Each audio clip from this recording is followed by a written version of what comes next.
Hey everybody, we're here. Welcome to the Canary Cry News Talk live stream pre-stream. Glad you're here. We got a great show today. Interesting things going on in the world that deserve our attention, or at least are begging for it.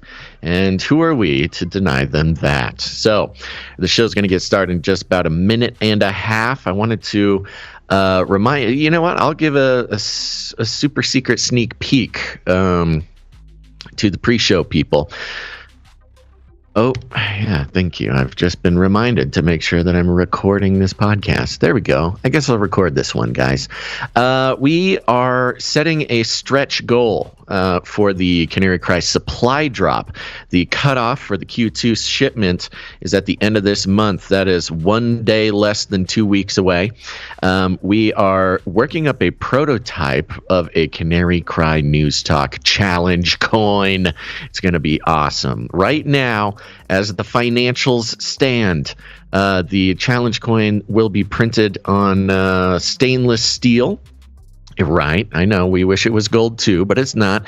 But we did the math, and if we are able to hit a stretch goal of 12 new Canary Cry supply droppers by the end of the month, then we'll be able to afford upgrading that challenge coin to be on a copper challenge coin, which would be cooler, even cooler than stainless steel.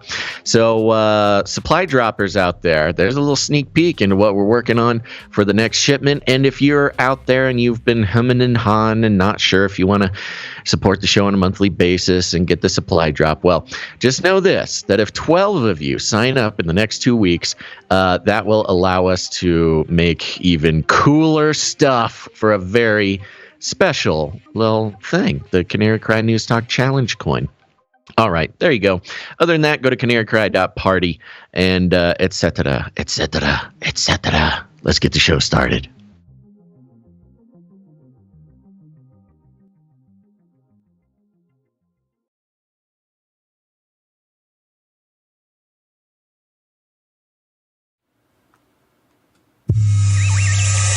The world is getting crazier. People are acting more and more insane. The end of the world is tomorrow. Tomorrow. There's only one thing to do when the world is falling apart. Listen to Basil and Gonz as they discuss this week's news and events through the lens of Bible prophecy. You are listening to Canary Cry News Talk. Hey, you are listening to Canary Cry News Talk. We are live to tape on May 18th, 2022. This is episode 486, and today, the Great Fake Pause. And signing on from Off the Grid, Razzle Dazzle, I'm your best buddy, Basil. And my name is Gonz, your favorite Asian provocateur for Christ, a.k.a. the Cabana Boy, here to serve you a podcast that brings you the best news, which is the gospel message of Jesus Christ, while reporting all the egregious things happening out there with a well-rounded, biblically grounded take on world events. And man, there's so much happening. We had to distill it down to the main things today. Weird day, man. You know, sometimes we not much is happening, and it lets us dive deeper into some longer-term things that we track. But today was difficult. We easily could have done double the show with all the things going on. But alas, we are but humans, and so. Good thing. Good news, though. I believe we did an excellent job of curating what you need to know about today. Of course, we're going to be starting out with some updates on the Disinfo Board, the Ministry of Truth, a little bit more of a dive into the great replacement theory Psyop going on right now. UFOs, of course, lots of UFO news. We're going to be diving into some geoengineering over there in China and what that means for us in the U.S. and around the world. And then after the first break, it's going to get biblical, baby. That's right. How technology and Christianity are going to be interacting here into the future. Some politics, some pharmakia, the shamans of Davos, and then, of course, exploring some news down in Antarctica at the end of the show. So stick around, but we're starting out with our lead stories now, baby. We need a great reset. Learn to use the dark side of the Force. Yes. Dun, dun, dun. Big news, Gonz. And this is, as all big news should, this is so delightfully being presented to us by the Washington Post. Mm-hmm. And the headline is How the Biden Administration Let Right-Wing Attacks Derail Its Disinformation Efforts.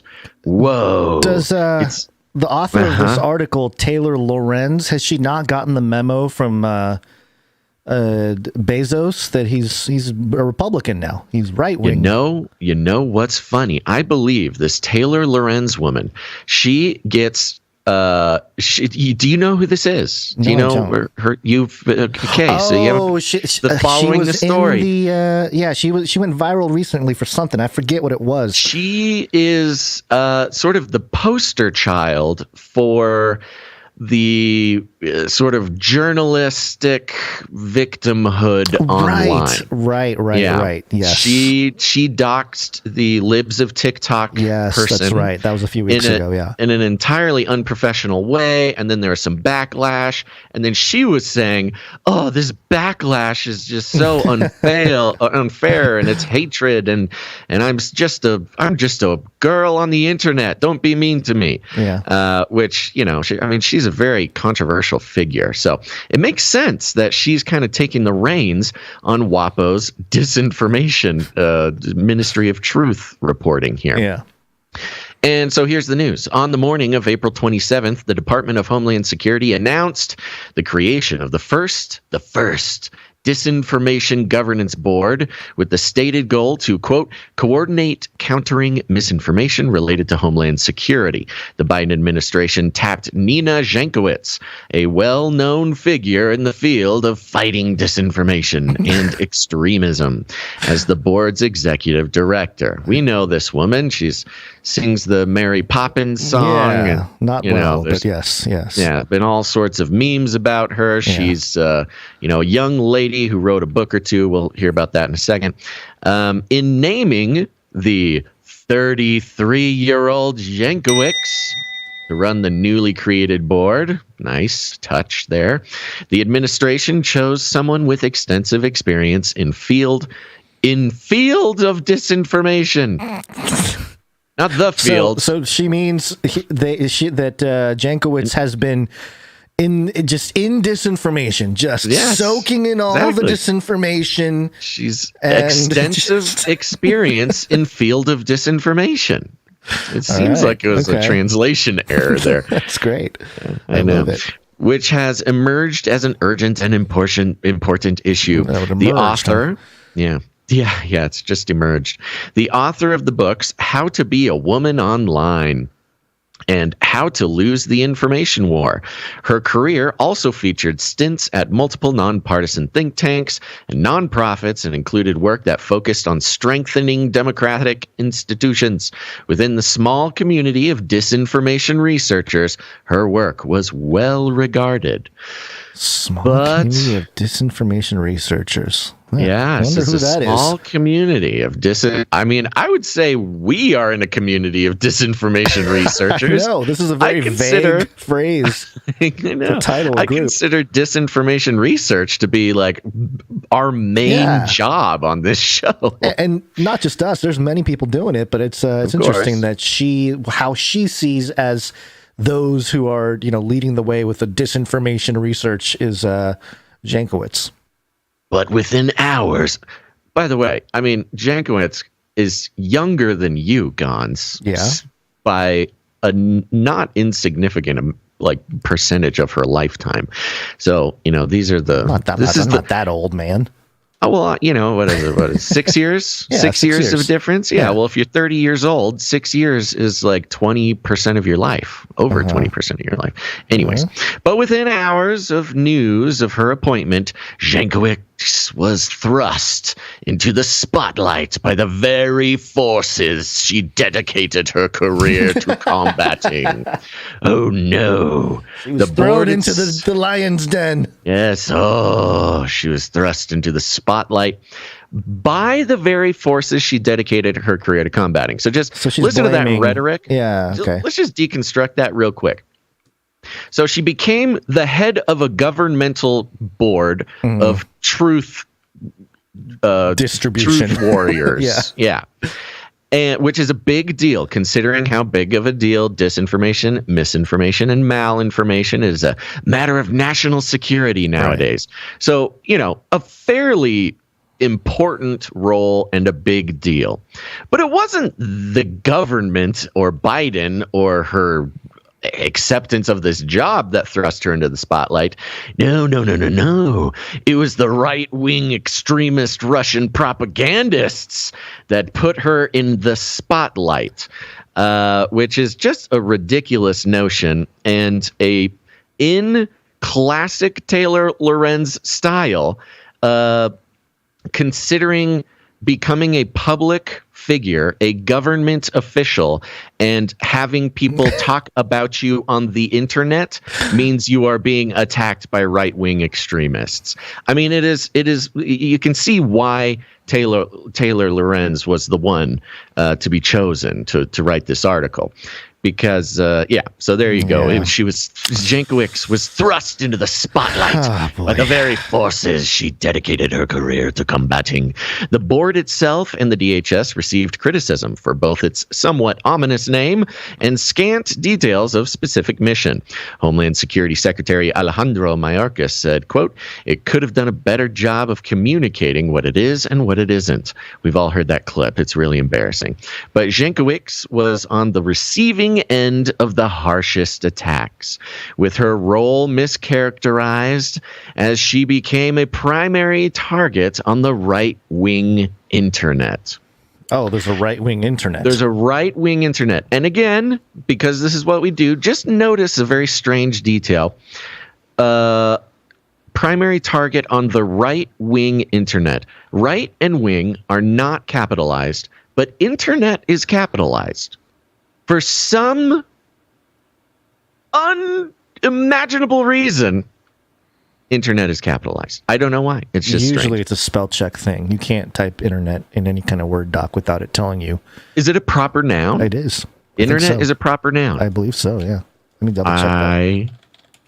I've never heard that before. Let me check. She has been subject to an unrelenting barrage of harassment and abuse, while unchecked misrepresentations of her work continue to go viral. Oh, boy. Now, just 3 weeks after its announcement, the Disinformation Governance Board is being paused, quote unquote, according to multiple employees at DHS. Okay, so this is according to multiple employees, not a press release, nothing like that. Capping a back and forth week of decisions that changed during the course of reporting of this story. On Monday, DHS decided to shut down the board, according to multiple people with knowledge of the situation. Great, don't name any sources. That would be, what they call journalism, Taylor. By Tuesday morning, Jankowicz had drafted a resignation letter in response to the board's dissolution. But Tuesday night, the next day, Jankowicz was pulled into an urgent call with DHS officials who gave her the choice to stay on, even as the department's work was put on hold because of the backlash it faced. Hey. Ooh, Sorry, Cody Geddon, the World Eater, is here. That's good to know. So listen to that.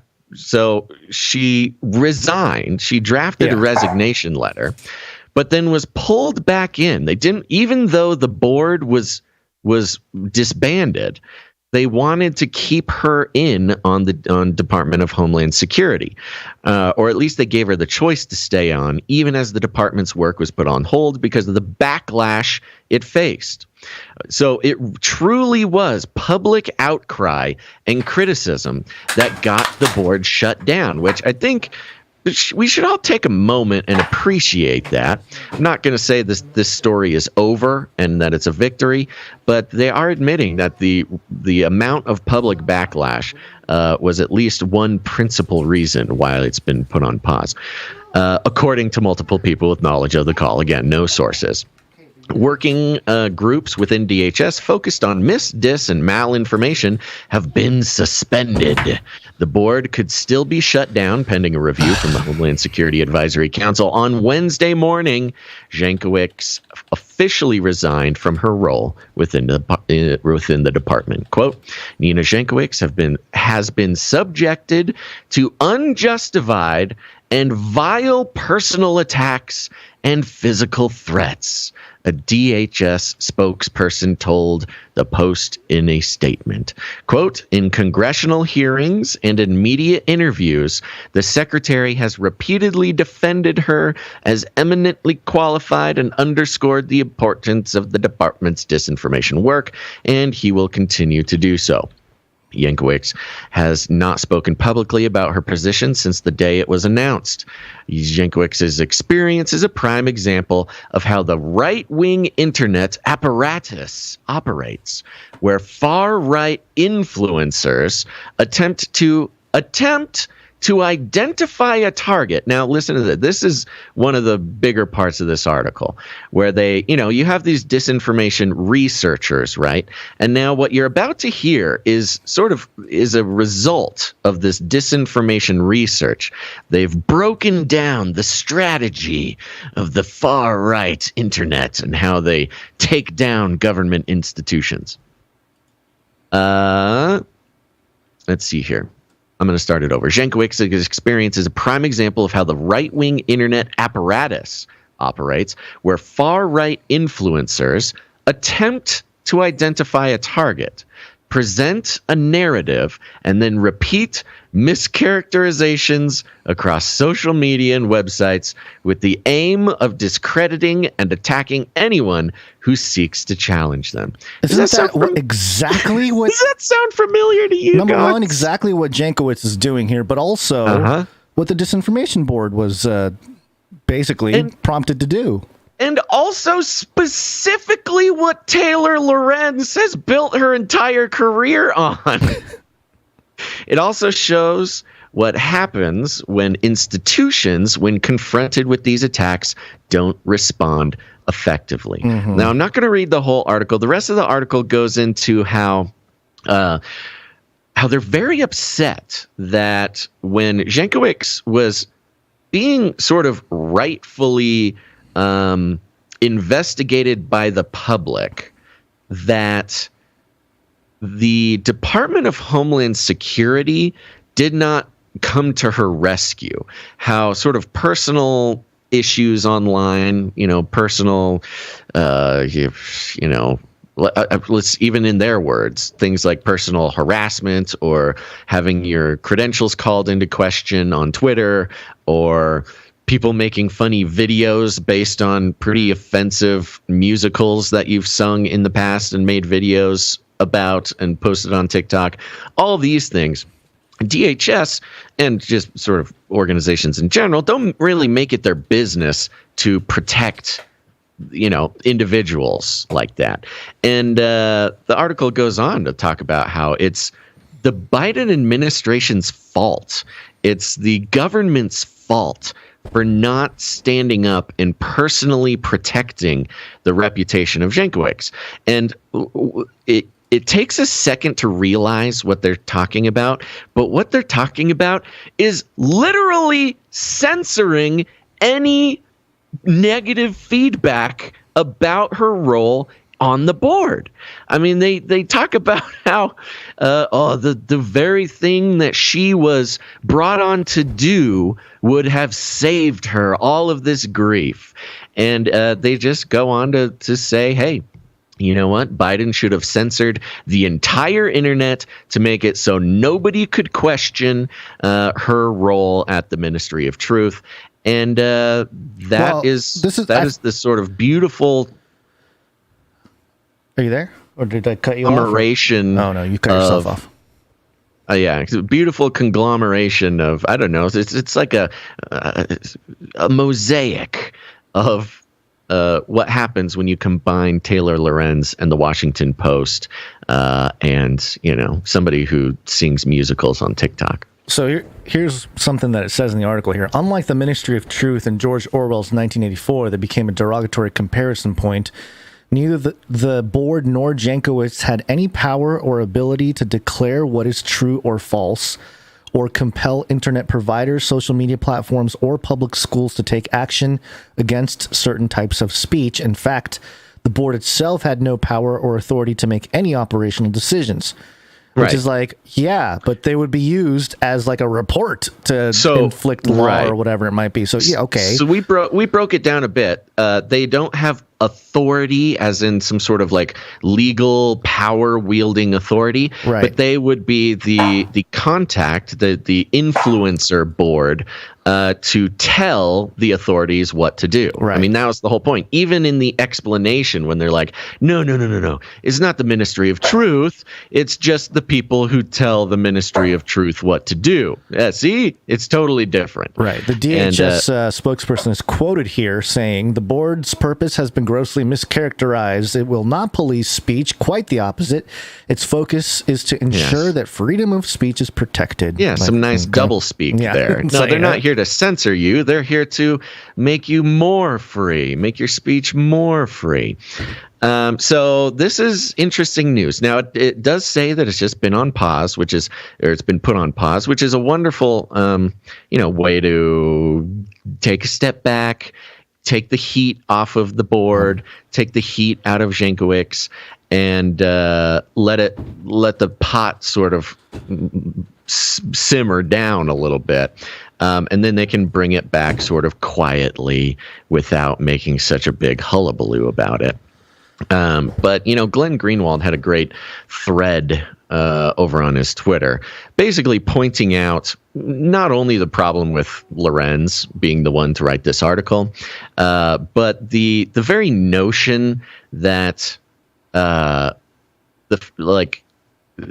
questioning someone put in charge of censoring the internet, questioning even just on a professional level their qualifications amounts to right-wing extremism is just a really scary thing. And Lorenz, again, right in the article, is talking about how, see, this is why we need the Ministry of Truth, so that the Ministry of Truth doesn't get, doesn't get any negative press.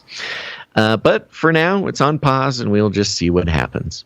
Yeah, this article just goes on and on and on, and just rambles about all the things. It's just crazy. They bring up GAB and DHS, and my goodness. They lay it on thick. They lay it on really, really thick, and it's very long. Yeah. So there you go. Now, along the same lines, I did want to bring. Do you want to read this article? I wanted to show these pictures that I sent you. Yeah, well, I got the pictures here. You want to mention? You talk about the picture first. I made a little montage here for you. Okay, good. So last episode we talked about as a result of the Buffalo shooting and the shooter, which has all sorts of inconsistencies and strange things going on with it. It was used mainly as an opportunity to connect Republicans with a sort of an established racist ideology. And, the shooter, it was not a lone wolf. He was a mainstream Republican, and great replacement theory is a regular Republican thing. And they were sort of combining two different theories into one to make the case that all Republicans are sort of secret racists. Now, of course, everybody's aware of the idea of the sort of political replacement theory, where if you, for instance, in the example of letting in immigrants, making immigration easier, specifically in the context of Democrats, wanting votes and making quote unquote illegal immigration easier. And protecting illegal immigrants has a political benefit, because if the Democrats let you in and give you a driver's license and all these wonderful things, then you're going to vote Democrat. That's the sort of political replacement theory. The great replacement theory is different, and I love how they've connected this the great onto it. We've had the great reset, the great reshuffle, the great resignation, all the things. Now we got the great replacement. And I just have this. I was just going through some articles, and I was like, wow, this is just like literally every outlet is posting articles. It's like the memo went out, and overnight, in the span of 24 hours, pretty much every single mainstream outlet, with the exception of a few conservative ones, had an article stating just this. I'll go through. Newsweek, great replacement theory has inspired 4 mass shootings. PolitiFact, what is the great replacement theory? Linked to Buffalo shooter. Los Angeles Times, CNN Business, Uprocks, Deadline, The Ringer, Time, Vanity Fair, The Guardian, Reuters, Rolling Stone, some more The Guardian, HuffPost, NPR, Vice, Rolling Stones, Vanity Fair, just all down the line. There was hundreds of them. So somehow, the day after the Buffalo shooter, committed his atrocities, it seemed like everybody just pretty much had the script all written out, ready to go. The great operation has commenced on the Democrat Party. It's really a sort of beautiful, it's Psyop that overnight, usually we track these trends all the time. This is a trend that we would have tracked anyways. But it usually would take a month or two for it to fully saturate the news cycle. And this was strange to us because we've tracked hundreds of trends over the years. And this was the first one that was immediately ubiquitous. Overnight. Yep. Immediately overnight. And let me dig a little bit into this independent.co.uk article because I think there's some points to consider here. So the headline is Inside the Data that Debunks the Great Replacement Theory. Oh, we've got some data that debunks it. Okay, all right. He spoke with great certainty, and yet none exists, even within the racist, trope-filled universe of anger and bigotry into which the alleged Buffalo shooter had stepped. The handrails of hate on which he relied do not survive scrutiny. Handrails of hate. Handrails of hate. That's a good one. I think we got to keep an eye out for that term. Handrails of hate. That's got legs. Yeah, especially because of all this hate talk we've been hearing from Kamala Harris and all these people talking about it. Even judged by its own white supremacists underpinning the so-called Great Replacement Theory that led an 18-year-old man from Conklin, New York, to drive 2 hours to Buffalo and allegedly open fire inside a Allegedly? Really? It's open for the fire lawyers. inside a supermarket where he hoped to target people of color and where 10 people lost their lives does not stand up. In essence, white people are not suffering a genocide in the U.S. and Europe. And even though there is demographic change, admitting a little bit to the fact that there is demographic change, its scale and extent is hotly debated by experts. So it's debated by experts. Scale and exchange. So at best, so far, the Great Replacement Theory is debated by experts. Yeah, so you just said how horrible. There's data to prove it's wrong, but also, it's hotly debated by the experts. So and there's demographic change to give the idea of some credit. Yeah. Furthermore, say commentators and social scientists, even as the U.S. population becomes more racially diverse, there's little likelihood that white people, as a group, will lose the privileged position it currently holds. See, it's not about just the racism or the decline of the white man. It's the white man will still retain power. Yeah. Yes. Quote, which is that is the whole angle on this, which is crazy, but that's what they do. Quote, this event was committed by a sick, demented individual who was fueled by a daily diet of hate, said New York Attorney General Letitia James. Okay, come together. Dr. Martin Luther King Jr. is invoked. Authorities in Erie County, New York, have charged Peyton Gendron with a single count of first-degree murder, to which he has pleaded guilty. Or not guilty, I'm sorry. He pleaded not guilty. They have said the young man wished to continue his rampage after attacking a Tops supermarket on Saturday. And it goes into some of that. Let me get to the part where It's talking about the important stuff. Officials in New York are presently scrutinizing a 180-page manifesto published on the 4chan website. I thought it was 8chan. I was seeing 4chan on some reports said 8chan. Yeah, it is weird because 4chan was allegedly... Isn't it like dead? Deleted. It's been dead for a while, and so I guess it's back. Either that or they're just calling 8chan 4chan. I don't know. Because it died during the Q times. Right. Allegedly posted by the 18-year-old before embarking on the shooting spree, which he live streamed. It says he was inspired by watching a video of the 2019 mass shooting in Christchurch, New Zealand, which were also live streamed. Quote, this crisis of mass immigration and sub-replacement fertility is an assault on the European people that, if not combated, will ultimately result in the complete racial and cultural replacement of the European people, end quote, says the manifesto, which echoes many of its kind, including that posted by white supremacist Dylan Roof before attacking a black church in Charleston. Yes, it echoes. It doesn't mention that it's just a straight up copy and paste from some other manifesto, but okay. Right. The manifesto repeats many of the assertions made by believers in the Great Replacement Theory, an idea of white defeat and decimation that has existed for decades, even centuries, but that has only more recently made use of that name. During the centuries of black slavery in the U.S., there were constant racist claims that white people would lose their place if African Americans were recognized as full citizens. In early 20th century Europe, there was a belief among some that white elites could lose out to migrants from those nations as colonies. The racist themes at the heart of Nazi ideology alleged that white people were going to be wiped out by Jewish people.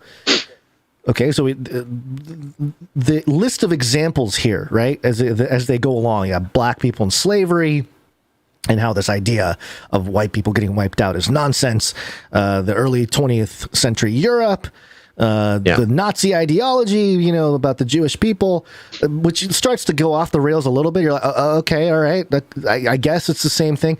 And then he goes into, in his defense of Russia's invasion of Ukraine, Vladimir Putin has falsely claimed that the Russian speakers in Ukraine were being wiped out.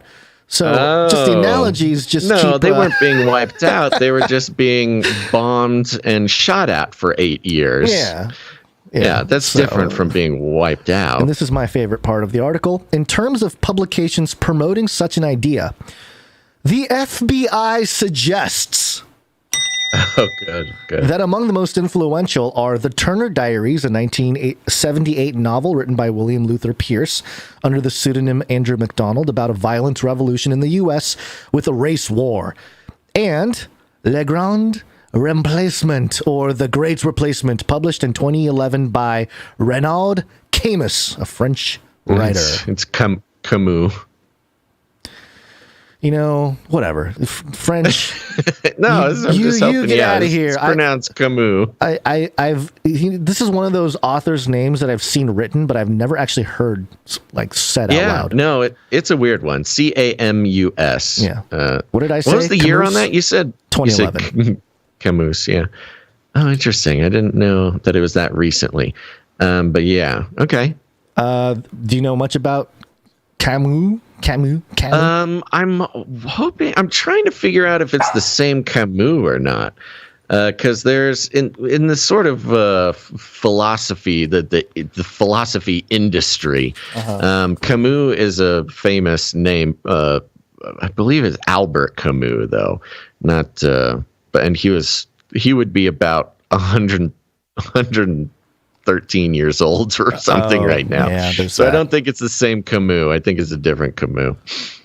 Okay. Sorry, I'm getting distracted over here. Are we? What's going on? By a dog? What's wrong? A dog. Now, while you're getting distracted, I will say we were freaking out, Gonz, because this happened on a non-show day. All this kind of started popping off. And even the Wikipedia for the Great Replacement Theory was changing right before our eyes. It was almost on a minute-to-minute basis. Things were being updated. Articles from that were posted an hour before were being added to the Wikipedia. Now, Wikipedia, of course, is it's no surprise to anybody, and is pretty well known that the intelligence apparatus has a nice presence on Wikipedia, and so does the mainstream media. Mm-hmm. It's kind of how they it's part of the apparatus of credentializing information. Yeah, and controlling the flow of information. So we were, putting this stuff together, these stories together, and literally we're getting updates to the Great Replacement Theory Wikipedia with articles that were being posted less than an hour before. Right. One from CNN got added in there.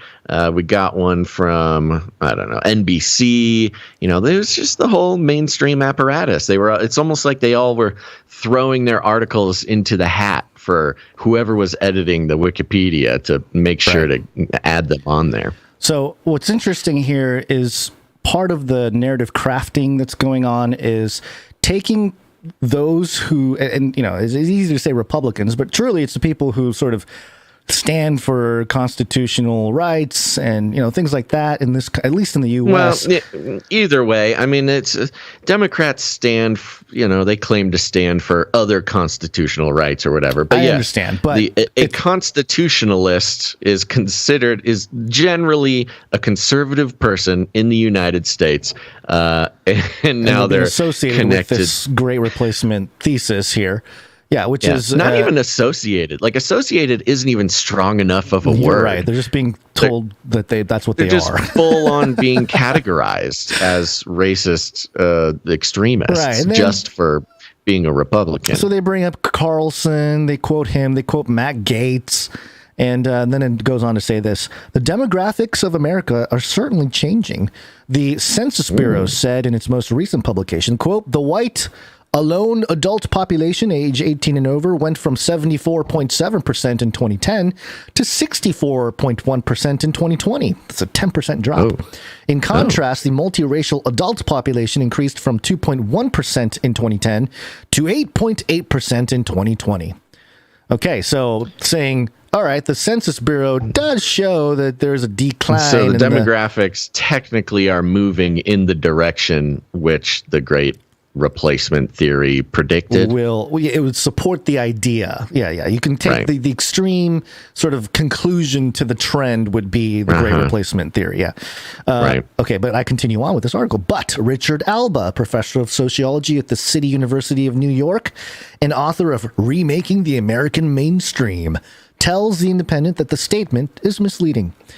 The seemingly dramatic decrease, he says, is less about a shift on the ground than a shift in coding by the Census Bureau and a decision to allow people. So kind of like COVID. Yeah, a little finagling with the statistics counting there. COVID. Yeah, it's just it's codes, man. It's just data processing. Yeah, allow people to choose to report more than one race to indicate their identity. Quote, I think that the Great Replacement Theory, like a lot of common alarmist to white ways of looking at demographic changes, is premised on a binary view of society, which is that society is made up of two ethno-racial components, whites on the one hand and non-whites on the other hand, which is funny because the only people doing that are like the people that are saying that this, the people that are believing this theory. Quote, the loudest proponents of this idea are liberals. I love this too. Quote, what that distorts is the amount of mixing that's going on in the United States today. That is to say, whites and non-whites forming families, having children. Yeah, isn't that a point for the Great Replacement? Yeah, wait, I don't understand. Sorry, I was like primed to think you were going to say one thing, but you said something else. I know. It's just it's a little trickaroo. What a fun little trick they played on us. Okay, let me read it again. So he thinks the Great Replacement Theory, like a lot of common alarmist to white ways of looking at the demographic change, is premised on a binary view of society, which is that society is made up of two ethno-racial components, white and non-white. What that distorts, the white, non-white binary, false binary view of society, is the amount of mixing that's going on in the U.S. today. That is to say, whites and non-whites forming families, having children. Again, I'm reading this going, wait a minute. Yeah. You just spent all this time telling us how this false theory, the evidence suggests that this theory about the decline of the white thing is just nonsense.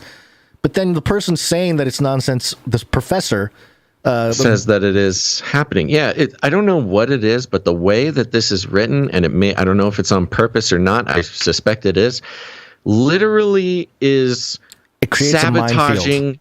Yeah, it's sabotaging my brain before I can even. Yes, I had to write this. I had to map this out to know. Yeah, to comprehend what was going on. So, yeah, the census affirms the Great Replacement thesis in terms of numbers, in terms of trend, right? With the white male over 18.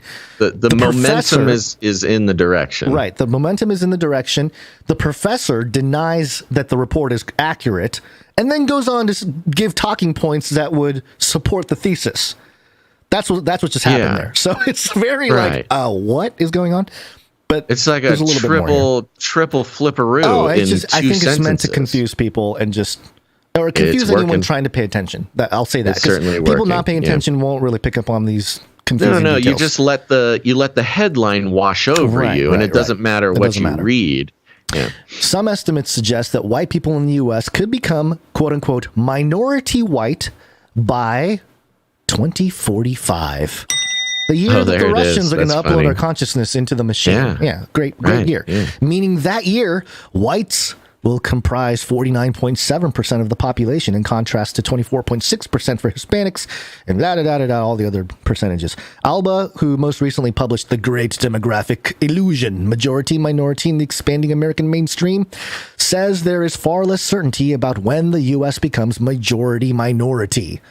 So, and I won't read the rest of it because we're sort of out of time. That's great. I know. So he's saying, minority. So he's saying that it's gonna happen, but his whole thing is like, well, it's not happening at the alarming rate that these crazy people shooting up black people are saying. Well, and that's an interesting point, because does seem to be what he's saying, but what I'm unaware of a timeline put on the Great Replacement theory in its racist version. Is there a timeline? Are they giving it's going to happen in 3 years instead of 15? So I've read some 15 is not that far away also, by the way. Yeah, so there's more to this article that I would love to dig into. It's just I don't know. You can read it yourself, and I think you can. You got to hit that Psyop jingle is what you got to do. I do. Let me just mention this though to your question, the origins. I've seen a lot of people mention this theory, which is the Kalergi plan. Have you heard of the Kalergi? Maybe Kalergi. Yeah, which is basically the Great Replacement, isn't it? Right. Wasn't that a European? Codenhove Kalergi conspiracy, right? And Wikipedia claims that the whole theory is false because it is a modern right interpretation of this guy's quote from a book called the Praktischer Idealismus, and the quote is, quote, "The man of the future will be of mixed race. Today's races and classes will gradually disappear owing to the vanishing of space, time, and prejudice. The Eurasian Negroid race of the future, similar in its appearance to the ancient..." I know, it's a quote.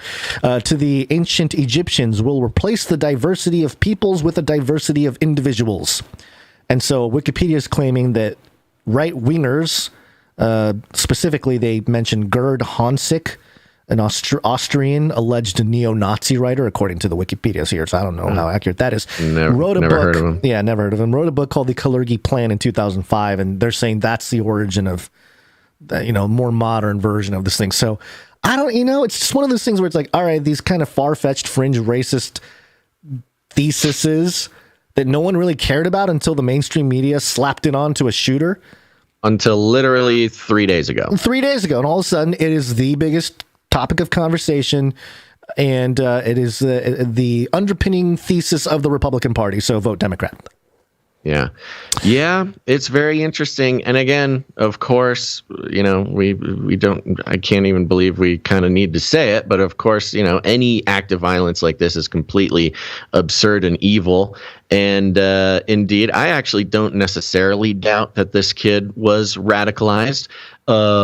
But, as maybe by the FBI, since they knew exactly what books it came from. Exactly. Almost certainly had a hand in that, as they do with almost every radicalized young person committing a crime in recent years. And that's not conspiracy theory. There's great mainstream reporting on that. Yeah. And so, but the fact that I think this is part of the Psyop, actually. Yeah. And this theme will come up again later on in the show. Part of the Psyop is the fact that we actually even have to talk about it right now. Exactly. You know, yeah. The fact that we even have to talk about this and just simply trying to examine the trends in I would say a professional way, since it is our profession, to track the trends and see where it's coming from and what the rhetorical strategies are here. That very act could so easily be twisted and construed as, carrying water for neo-Nazis or whatever. Right. And such is the mainstream corporate media nowadays. Yeah. They need to create the enemy so they can present the good guy or the solution. It's all part of the plan. They're doing a very good job at it, and just in time, too. Mm-hmm. Just in time for the midterms. This was an NSA-style hybrid war, Psyops. The Psyop continues, folks, but enough about that for right now, because what's more important, Gonz, is the fact that it's Wednesday. Hey guys, know what date it is? It's Wednesday. It's time for the CanaryCry News Talk. Yeehaw! Oh, I leave all you unsatisfied, do I? It is Wednesday, my dudes. It is Wednesday, my dudes.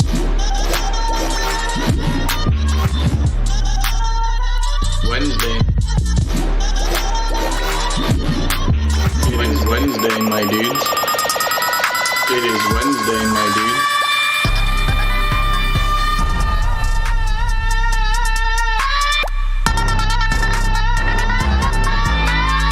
Wednesday, my dudes. Oh, I can't believe you're such a tease, Gonzo. The Cabana Boy almost left us hanging on a Wednesday. That's right. We're right smack dab in the middle of the week, Gonz. Anything interesting to report, my friend? I went to the local zoo out here yesterday with the kids. Oh, that's saw fun. a Black Panther. Oh, and like a real big cat. My goodness, the animal. huge. Yeah, okay, yeah. And I saw some. I had a whole new understanding of BLM. It was a new thing for me. Something told me that was coming. Well, yeah. I mean, but seriously, it's really amazing to see those things. And we saw some. Oh gosh, what are they called? They're blue. They're birds. They're pretty. Peacocks. Thank you. Yeah. Yeah. Peacocks, they're beautiful, and they're just walking around, huh? Yeah, walking around, yeah, showing off, peacocking. And kids loved all the stuff, and we saw. Oh, my favorite is still the otter, the little glass thing. And the otter swimming. Little guy, you can see him swimming underwater. I love it. I was going to show some pictures and stuff, but I, didn't really. Prepping the show took all the attention and energy today. Yeah. So, but yeah, what'd you do? You got anything fun going on yesterday? Well, no, nothing really fun. Actually, what did I do yesterday? Oh, I recorded an episode of Ravel, so that's fun. Oh, yeah. But I thought I would release another fun aspect of my new lifestyle. It's fun that you brought up the zoo. You went to the zoo, you saw some peacocks. Yeah. I don't know how exactly this happened. I'm learning once you get off the grid, you start getting a lot of offers for animals, people who have animals who suddenly hear that you have space for their animals. And you start getting offered a lot of different animals. Gamify. Yeah. If you're not careful, you will end up saying yes to lots of animals that you did not plan on saying yes to. And part of the menagerie I got over here at the compound is got a couple little baby emus. I am officially Basil, the exotic bird rancher, and I have two insane little baby emus that I'm now responsible for keeping alive. And you might think, why? Why would anybody get baby emus? And my friends, I do not have an answer for you. So I'm asking myself for that explanation as well. So yes, not only am I off grid, but I I'm pretty sure I accidentally started a zoo. Well, start charging, man. I know. It's at least a petting zoo. You should mint your those animals, turn them into NFTs. NFT my emus.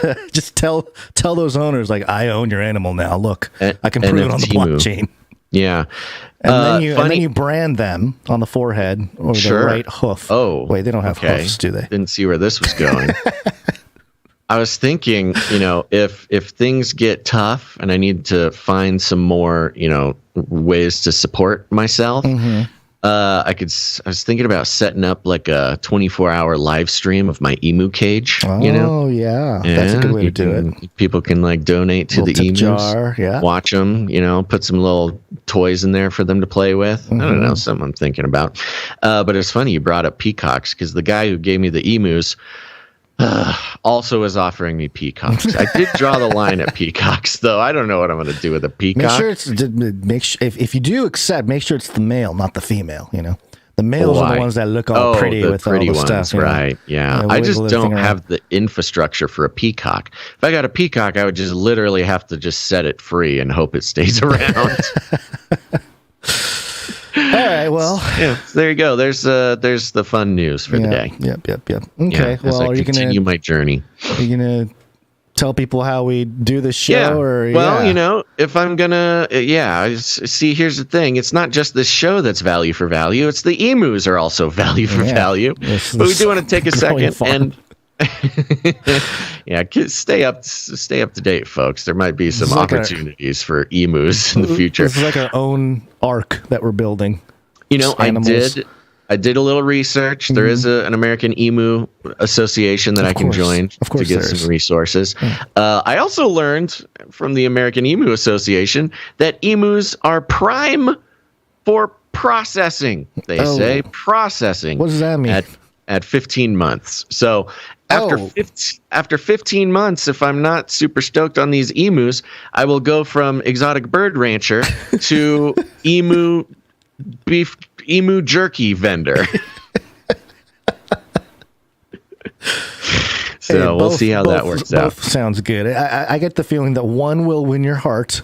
Yeah. And that one will do the dirty work for you. The other one will just out in the field. They have a lot of personality, man. They have a lot of personality. And here's the problem with birds. Birds, they don't have any arms. They have weird dinosaur legs. They don't have any other way of participating or interacting with the world around them besides pecking. And the pecking of these baby emus is incessant and passionate. They are pecking everything. Including my body and my face mostly. So anyways, value for value. We don't do any advertisements here, folks, except for in about a year, I will be advertising my emu jerky business. But until then, we're on value for value, which means no advertisements, no affiliate codes, no partnerships with any platforms, no corporate money whatsoever. We're entirely listener funded. And when a listener becomes a supporter of the show, they're called producers, because that's what they are. This is the real world. If you pay to have a piece of media produced, you are a producer, and that's what we do here. And right now, Gonz, I want to thank some of our executive producers. Executive producers.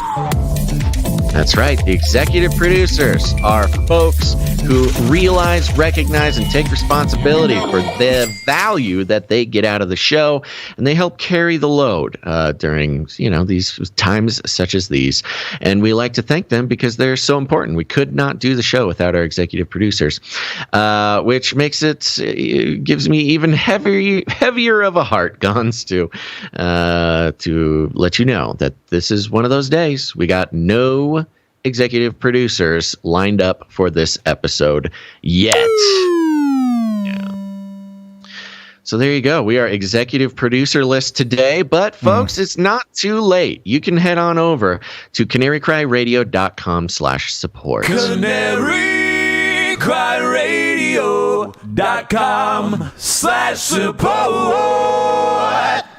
That's right. Head on over to CanaryCryRadio.com/support and support the show. Again, it is the only way that this show continues. We don't have any other way of making it happen. And the value for value model dictates if you get value out of the show and you want to continue to receive value, at one point or another, we all got to participate in keeping the show going. And not every single producer needs to produce every single show. But as long as people are being honest and generous and generative with the value they receive, this show can keep going. So we are looking for a hero today. Go executive produce the show. And we'll see if anybody comes in. Thank you very much. And other than that, Gonz, let's see here. Wow, I'm lost. Flippy. Flippy. Flippy update. Do you want fries with that? Flippy. That's right, folks. It's the Flippy update. If you don't know, Flippy is our colloquial name for the disembodied robot arms that are taking our jobs, enslaving our children, and flirting with our spouses. Those are all real things that they're doing, by the way. We use talking about Flippy as a way to explore all the new, fun, and exciting ways the robots are taking over the world and just how, well, there's nothing we can do about it. Today's Flippy update, allegedly, is coming from an outlet called hackernoon.com. However, Gonz, I'm getting a 404 on this page now. Oh, that's not good. Do you have another link? Why am I getting a 404 on this? I don't know. Hold on. Let me we got to hack the mainframe. Yeah, let me throw the link. Got to hack HackerNoon. Raw link underneath the hyperlink. I'm going to the raw link. Oh, it worked. Great. All right, here we go. Hackernoon.com has a headline. DeepMind may have just created the world's first general AI. Uh-oh. Dun, dun, dun. You okay? Yeah. Did you get hurt? No, I was responding to the headline. Whoa. It hurt him, yes.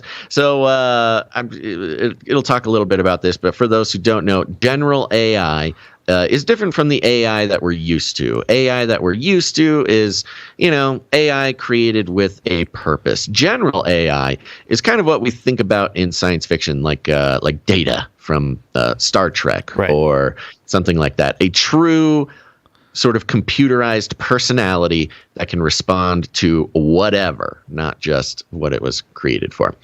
And here's the fun part, Gonz. This general AI is called GATO. I GATO get this AI. Am I right? GATO from DeepMind was just published! ! It is a single transformer that can play Atari games, caption images, chat with people, control a real robotic arm, and more. Indeed, it is trained once and uses the same weights to achieve all those tasks. And as per DeepMind, this is not only a transformer, but also an agent. This is what happens when you mix transformers with progress on multitask reinforcement learning agents. As we said, GATO is a multimodal agent, meaning that it can create captions for images or answer questions as a chatbot. You'd say that GPT-3, which is another AI system that's out right now, can already do that. But GATO can do more. The multimodality comes from the fact that GATO can also play Atari games at the human level or even do real-world tasks like controlling robotic arms to move objects precisely. It understands words, images, and even physics. Dun, dun, dun. And there's a video here. Physics. That's right. So, so Gonz, Flippy has a brain. This is the one. GATO is the type of general AI that makes the robotic arms that much more dangerous. You say brain. I say more akin to the mind. It's mind, because the hardware is Flippy. less. It's less of a component here. It's a software, right? So absolutely. This is Flippy's mind. I mean, it is the mind crazy. of Flippy, and I think once again, Gonzo, I don't know how this works, but the fact that it is named GATO and my obsession with Flippy, the robotic arm, of course, Flippy is going to be controlled by a cat. The cat mind is what will just inevitably, spread throughout the networks of robotic arms, deep frying French fries and flipping burgers, and all the other things that Flippies are doing, thanks to this cat. Now, I think we're going to be okay for now, Gonz, because as we know, as we learned last episode, cats are very smart and are capable of incredible feats of intelligence. For people who may not be aware, what is the connection between gato and cats? Gato is Spanish for cat. There you go. Yes. Okay. Sorry. Yeah, you didn't say that part. So just in case. I mean, I think most people would get that. But yes. Okay. I'm just making sure, covering all bases. Good. Yes. If you didn't, look, I got a D in high school Spanish.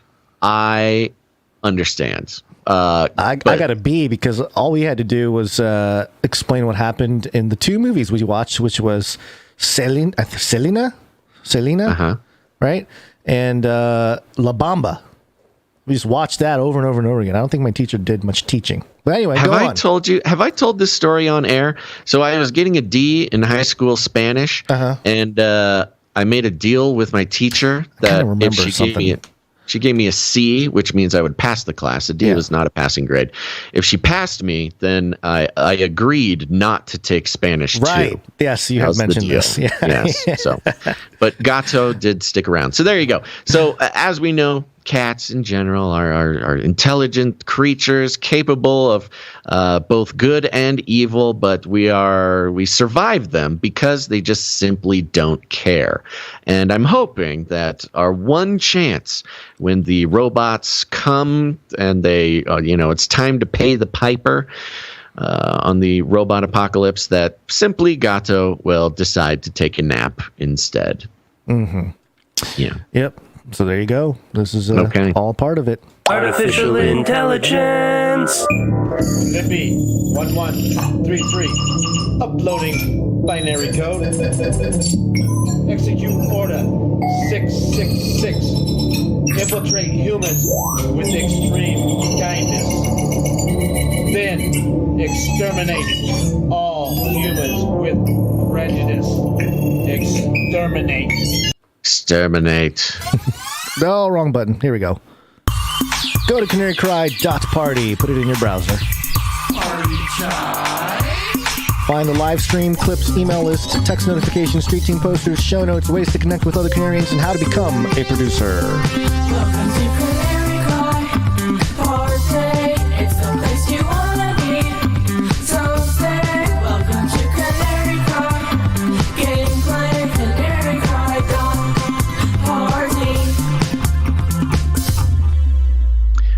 That's right. And while you're at it, head over, check out Ravel. There's a link over there on CanaryCry.Party. Go check out Ravel. It's a podcast I do with Dr. Christopher Ryan Gates, a PhD in biblical interpretation. The episode that is up right now is our conversation with the Metaverse virtual reality campus pastor at Lakeland Church, which is a church over there in Wisconsin. And we talk all about virtual reality church experience, and it is not the conversation that you'd expect. So go check it out, Ravel, on all your podcast players. There's 2 Ravels. Mine's the one with the cool logo and my name on it. Listen to that one. Go check it out. And while you're at it, go subscribe to the Canary Cry Clips channel on YouTube and Odyssey. That's what it is. I almost said Spotify. YouTube and Odyssey. The Canary Cry Clips channel is so lovingly curated by our clip producers who clip out every single show. Every single show. The segments are clipped out. Clips ranging from just a couple minutes to 20 minutes or so.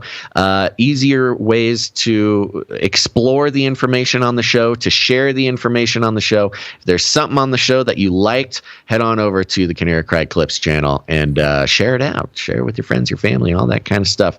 Canary Cry Clips on YouTube. And while you're at it, text the word canary to 877-740-3226. That's the word canary to 877-740-3226. To get text text message alerts from me. Yeah, let me text you. That's Canary to 877-740-3226. Okay, that's all the things. Poly. It's Latin for many. Tick. Now suck your blood. Now suck Politics. your You don't know blood. what you're looking at. What's driving that thing? It's not a space alien. Alien. It's unidentified.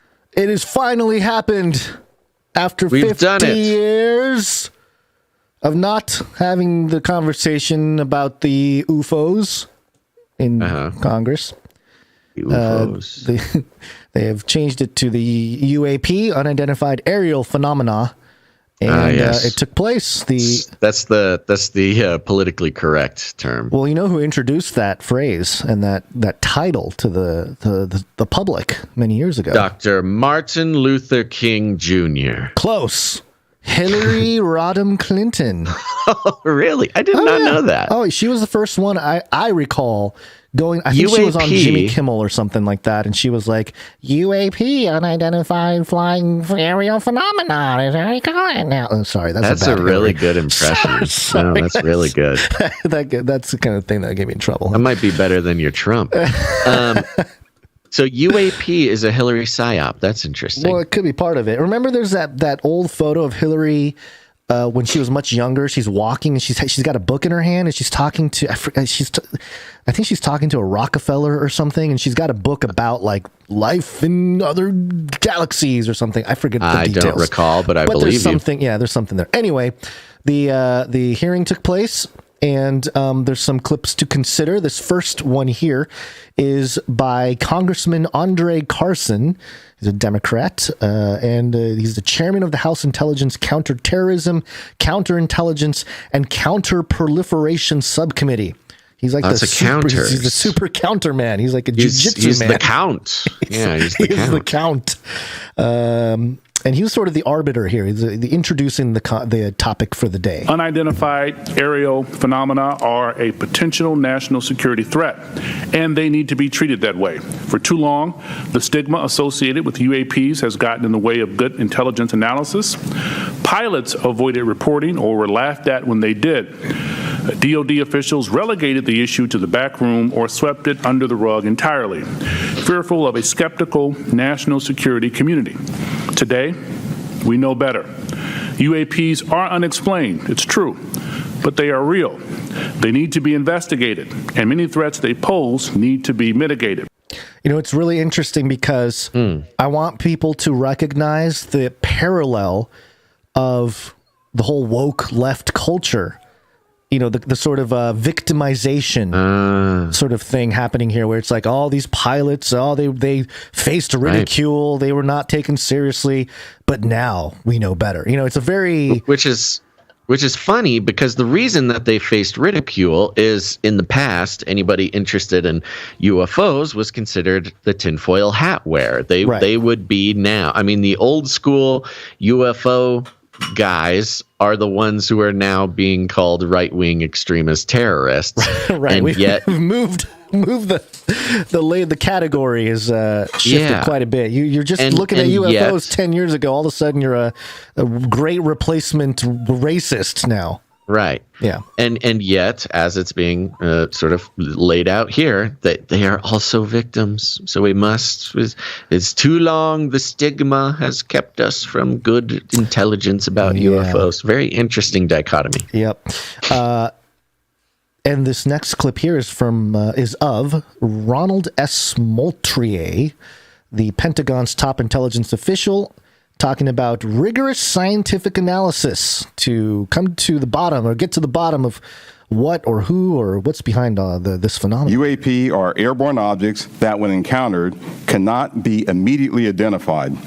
However, it is the department's contention that by combining appropriately structured collected data with rigorous scientific analysis, any object that we encounter can likely be isolated, characterized, identified, and if necessary, mitigated. We know that our service members have encountered unidentified aerial phenomena. And because UAPs pose potential flight safety and general security risk, we are committed to a focused effort to determine their origins. Science is truth. A rigorous scientific analysis. Interesting. Yeah. Okay. Now, this isn't necessarily super new. We've had the reports presented, but they didn't want any more reports. They were done with reports, right? And so now it's really just another interesting aspect of what's going on here is many times these hearings, nothing really gets done because it is just a hearing. Yep. You know, it's just people talk for a while. There's no decisions being made. There's no votes being taken. There's no nothing. It is literally you just hear people talk about stuff. And if you look at the stats, traditionally, these hearings, there is a huge uptick in congressional hearings during election years. Not because they want to do anything about it, but because it's a chance for different politicians to get some sound bites to use in their campaigns or to use for whatever reason. You know, that's what a lot of these hearings are even for. Right. So while we listen to more clips, I think it's interesting to kind of consider, you know, whether or not anything actually comes out of this. How could this be used in the new political landscape that we're moving into? Okay, so to that point, I got a couple more clips here. This first one, or I guess it's a third clip, but of the two here, is from a Democrat, Congressman Krishnamurti. He's from Illinois. He's an Obama guy, right? Yep. So, and the person responding to him is Scott Bray, the Deputy Director of Naval Intelligence. So an interesting back and forth here. And by the way, for those of you watching, there's a little clip of one of the videos that was being discussed where one of the pilots almost hit one of these UAPs. So that's for the visual there, but here's the exchange between Krishnamurti and Deputy Director of Naval Intelligence Scott Bray. There have been no collisions between any U.S. assets and one of these UAPs, correct? We have not had a collision. We've had at least 11 near misses, though. Maybe we'll talk about those 11 near misses or any place where there's close proximity. I assume, or tell me if I'm wrong, there's been no there's no communications or any kind of communication signals that emanate from those objects that we've detected, correct? That's correct. They're and have we unidentified, attempted to communicate with those objects? They're unidentified, dude, which means they're not saying, we are the aliens, we are here. But anyway. That we've detected, correct? That's correct. And have we attempted to communicate with those objects? No. I love that part right there because it's like, these things are moving by. They're whizzing by these guys. What do you mean try to communicate with them? What do you... Anyway, well, I don't know. They're talking about, I don't know, radio transmissions or something. Sure. There's a little more here, but yeah. He sounded either, or perhaps both, defeated by that question and perhaps even just like annoyed by the question. Right. To communicate with those objects? No. So we don't even put out a alert saying, U.S. Identify yourself. You are within our flight path or something like that. We haven't said anything like that. We've not put anything out like that. Generally speaking, for example, in the video that we showed earlier, it appears to be something that is, unmanned, appears to be something that may or may not be in controlled flight, and so we've not attempted any communication with that. Interesting. Right. So all this guy cares about is like, have you tried to talk to him? Have you tried talking to it? Have you told him what who we are? Great, weird thing, right? But what a great soundbite for him. I mean, he's a Democrat. He's a Democrat, longtime Obama sort of agent guy and Obama operative since at least 2000, where he worked on Obama's 2000 election campaign for the House of Representatives. Right. And again, what is the purpose? There's no purpose of this question. I mean, what a silly question, except for it is a wonderful sort of virtue signal to have on the record. Yeah. Because if there are aliens, if there are whatever. The Democrats tried to communicate with them. Have you tried talking to them? Krishnamurti asks. Have you tried talking to the aliens? Let them know, hey, we are America. This is U.S. You're in the flight path. Oh, that'll work with this thing that's zooming by 50,000 miles per hour or whatever. It is a total virtue signal for him to have on the record for when disclosure happens and we're stuck in some sort of will we, won't we go to war with the aliens. Krishnamurti can, during his election campaign, play the clip of him talking about, have we tried talking to the aliens? Yeah, these are the ones that are standing on top of the building on Independence Day, the movie. Where the aliens, they think that they're there with in peace, but they get blown up. Right, exactly. So in contrast to the Democrat, let's go to a Republican Congressman, Matt Gallagher.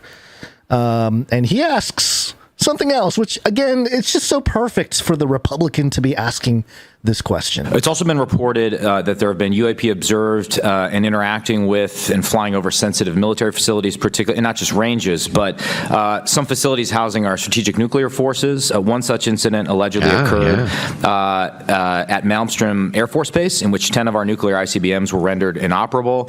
At the same time, a glowing red orb was observed overhead. I'm not commenting on the accuracy of this. I'm simply asking you whether you're aware of it and whether you have any comment on the accuracy of that report. Let me pass that to Mr. Bray. You've been looking at UAPs over the last 3 years.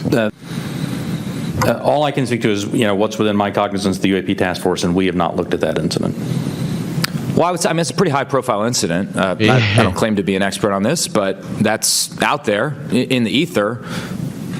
You're the guys investigating it. I mean, who else is doing it? If something was officially brought to our attention, we would look at it. There are many things that are out there in the ether that aren't officially brought to our attention. So how would it have to be officially? Brought to your attention? I'm bringing it to your attention. Sure. This is pretty official. Sure. So we'll go back and take a look at it. But generally, there is some authoritative figure that says there is an incident that occurred. We'd like you to look at this. But in terms of just tracking what may be in the media that says that something occurred at this time at this place. There are probably a lot of leads that we would have to follow up on. I don't think we are resourced to do that right now. Well, I don't claim to be an authoritative figure, but for what it's worth, I would like you to look into it. And if for no other reason, you could dismiss it and say this is not worth wasting resources on. So there you go. How would there not be an official, report or something, some piece of bureaucracy if a UFO deactivated 10 nuclear missiles at a military site? Insanity. And then him talking about, well, we would have to be handed down by the authorities. What are you talking about? The president? Yeah, the alien lizard over? Like, what are you talking about, man? Surely there's some sort of high-level military person who is in charge of those 10 deactivated nuclear weapons. Who's the question asker in this one? This is Congressman, I believe, is Matt Gallagher, Republican. I think he's a believer, man. I think he's a believer. Yeah, he's a believer and a good Republican. Yeah, good old boy, and doing the Lord's work out there. What about our nukes? What are these little green men messing with our nukes for? This is part of the reason for the hearings was to decide if UFOs posed any national security risks. If they're shutting down nuclear missiles, that's a national security risk. I would say yes. And again, this speaks to the your point about clips later on, and about if there's more of a peaceful approach from the aliens, or I don't know. Either way, you can say like all the they're perfectly placed. They are the perfectly Republican politically opposed. The nuke and all that kind of. Sorry, my dog is. Yeah, it's okay. Go ahead. Get in the world eater. Yes, you're right. They're perfect. Talk about theater. You had the Democrat playing the Democrat, the social justice Democrat. We tried talking to the aliens. Then you got the Republican playing the perfectly playing the part of the Republican at the UFO hearing. Yeah, well, they shut down our nukes. What are you going to say to that? Yeah. I mean, you couldn't write it any better. In fact, perhaps somebody did write it. That would be the thinking. Yes. Yeah, it's perfect. It's perfect. Scripted perfectly. Okay, so just thought there were some interesting things there, and obviously there's a lot more to it. We got links to the transcript and the full hour and a half. My dog is freaking out. I don't know why. Here's some more treats. Is there an intruder or something? He seems like is Billy. Did he fall down a well? What's the deal? Maybe, I don't know. Oh, you know what? I think he's got to do the number 2 because there's a little stinky gassy over here. So okay, why don't you hit a couple jingles for me, and I can get into that's rough because you can read the article, I guess, but let's see. Yes. Because I had you hear the confidence in his voice. All right, here we go. Look, I'm not the one with a dog that needs to go. I know. Outside. All right.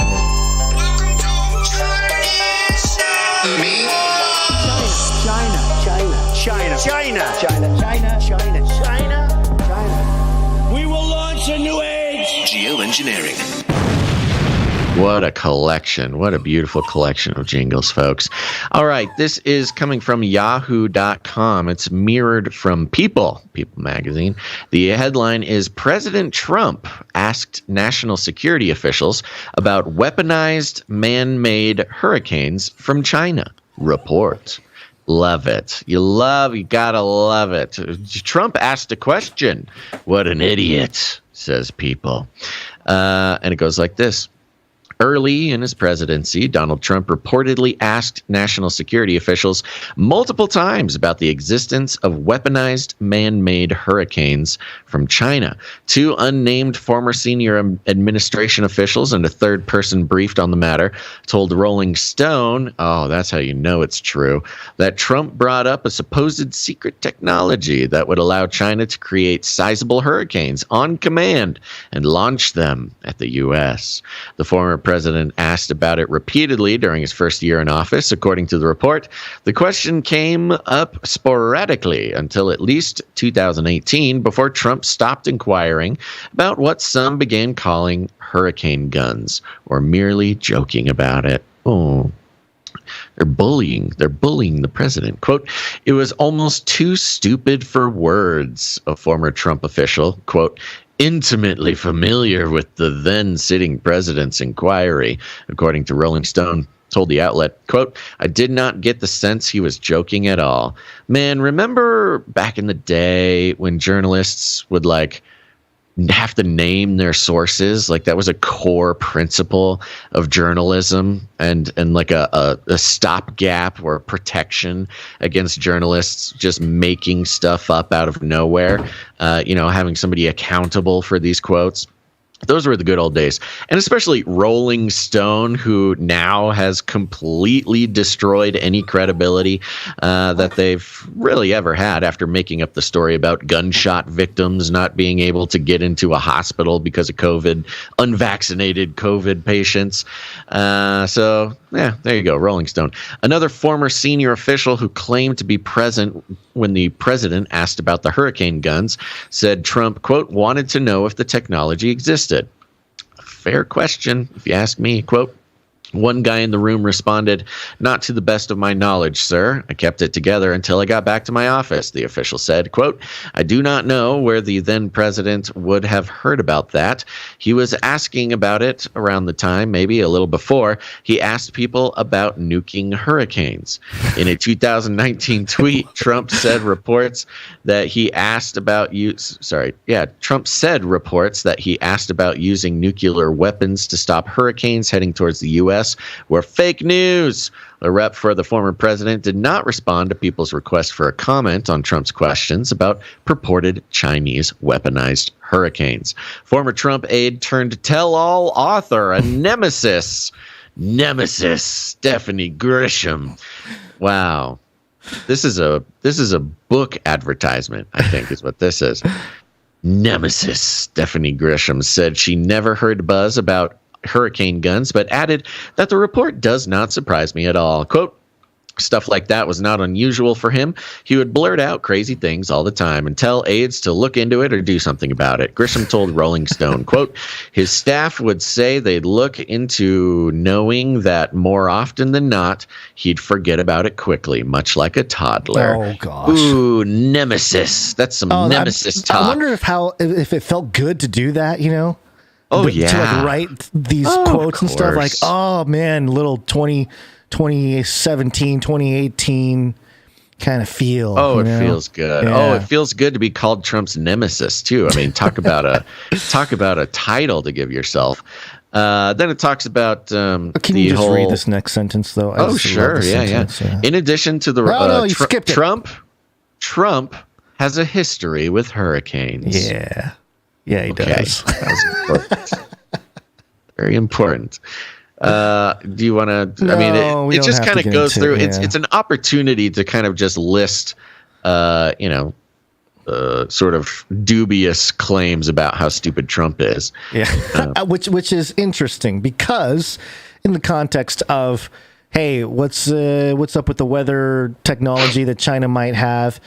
Yeah. Well, in 2020 here, Business Insider. Let's see. This is Business Insider on. I'm trying to get the exact date here. The page is freezing. It's December 2020. December 2020. Yep. The headline. December 4th. Yeah, the headline, December 4th, 2020. China is massively expanding its weather modification program, saying it will be able to cover half the country in artificial rain and snow by 2025. Oh. So you mean they have weather modification technology? Perhaps it can control hurricanes? It's not a hurricane gun. It's a snowstorm gun, Gonz. Only an idiot would call it a hurricane gun. Only a buffoon. It's obviously a blizzard rifle. But, that's what's interesting about this is that, okay, the little Trump, an attempt to do a little Trump bashing that they haven't done in a while. They bring up the story about China and all this kind of stuff. But, putting aside the concerns about an actual Russian weather modification technology existing, just hate on Trump. Yeah. Which is the great distraction there because totally. Yeah. Again, it's not great that we're put in a position to have to defend Trump, but the fact of the matter is he was asking a legit question. Yeah. And the fact that, all these mainstream authors and people literally making a career off the man, they would be nothing without him. Admittedly, most of the mainstream media would be nothing without Trump at this point. Yeah.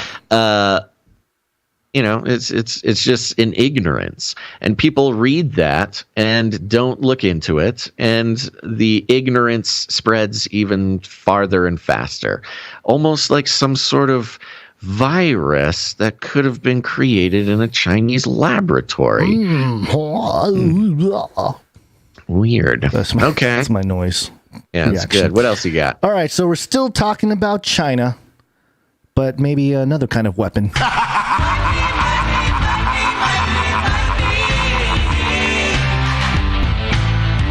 Bitcoin, go to moon. Bitcoin. All right, this is from the South China Morning Post, who's asking for our support. No. Love it. Yeah, so we're getting some straight up propaganda. Mm-hmm. And the headline, China may have massive underground Bitcoin mining operations despite ban last year. Cambridge data shows. Now, what kind of data? Before I read the article here, I just want to say that back in June 29th of 2021, I stated, I'm pretty sure that China didn't really kick out their Bitcoin miners. They simply moved them outside of the homeland to set up shop worldwide, including the U.S., a great way to infiltrate data centers. So I wasn't exactly right according to what we're about to be told here, but I was pretty close. Pretty close. Yeah, you were close enough. Yeah. So it says here, China has reemerged as a major Bitcoin mining hub despite the country's complete ban on the practice a year ago, according to data from the Cambridge Center for Alternative Finance, CCAF, on Tuesday. we did have a big conversation about this, that this is exactly what was going to happen. Yeah. This was back when Kazakhstan was falling. Right. Kazakhstan? Is that not Afghanistan? right? No, Kazakhstan. No. Remember the civil unrest. The money. Yeah. Right. Yep, in Kazakhstan, the whatever they were, the number one or number two Bitcoin miners in the world or whatever, happened at the same time China banned Bitcoin, and here we are. Yep. From last September to January, traffic from China accounted for about 20% of Bitcoin's total hash rate, a measure of the network's processing power for verifying transactions and mining new cryptocurrency tokens. The uptick in activity came after data suggested it had fallen to zero in July, following a ban on mining last May. I remember when this happened. Yeah, we did talk about this. We were like, this is at the exact right. same time as the Kazakhstan sort of unrest or whatever. Right. The CCAF regularly publishes the Cambridge Bitcoin Electricity Consumption Index, the CBECI, based on aggregated geolocational data reported by partnering mining pools. Its data shows that mining activities in China recovered quickly last year after showing virtually no activity from China in August. It was back up to 22.3% of the Bitcoin hash rate the following month. And for those of you who don't understand or know too much about this stuff, basically, if a country has 22.3% of the hash rate, there's something called the 51% attack in Bitcoin. If any actor is able to control 51% of the network that's decentralized in all these different locations all over the world, then they can effectively attack the chain. They can make changes or disrupt it or whatever. Take control of the majority of the network. Right. That's the only way to get it, which is actually a wonderful safety feature. It is. But because it costs money to attack it, and so you have to have endless money to attack it. But then if you're an attacker, why would you attack it if it's going to go to zero, not worth anything if you control it? The idea is it would cost significantly more money than you could earn by hacking. Right. And it disincentivizes trying to take over. But anyway, the data strongly suggests that significant underground mining activity had formed in the country, the CCAF said in a statement. Access to off-grid electricity and geographically scattered small-scale operations are among the major means used by underground miners to hide their operations from authorities and circumvent the ban. Which is interesting. Are they circumventing the ban, or are they just doing it more covertly under the watchful eye of the world? Yeah, right. Or is it the government? Yeah, the government.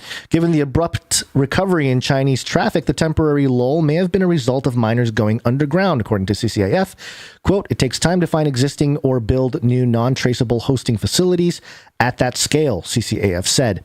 It is probable that a non-trivial share of Chinese miners quickly adapted to the new circumstances and continued operating covertly while hiding their tracks using foreign proxy services to deflect attention and scrutiny. Quote, as the ban has set in and time has passed, it appears that underground miners have grown more confident and seem content with the protection offered by local proxy services. The center added, Chinese miners also try to diversify their locations, according to an industry insider named Bob. Love it. Thanks, Bob. Thanks, Bob, who offers services for hosting mining operations in Europe and the U.S.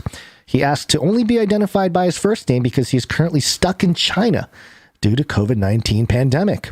Quote, miners in China use a VPN and try not to use too much energy from a single spot, so the electrical company cannot detect any strange energy consumption, Bob said.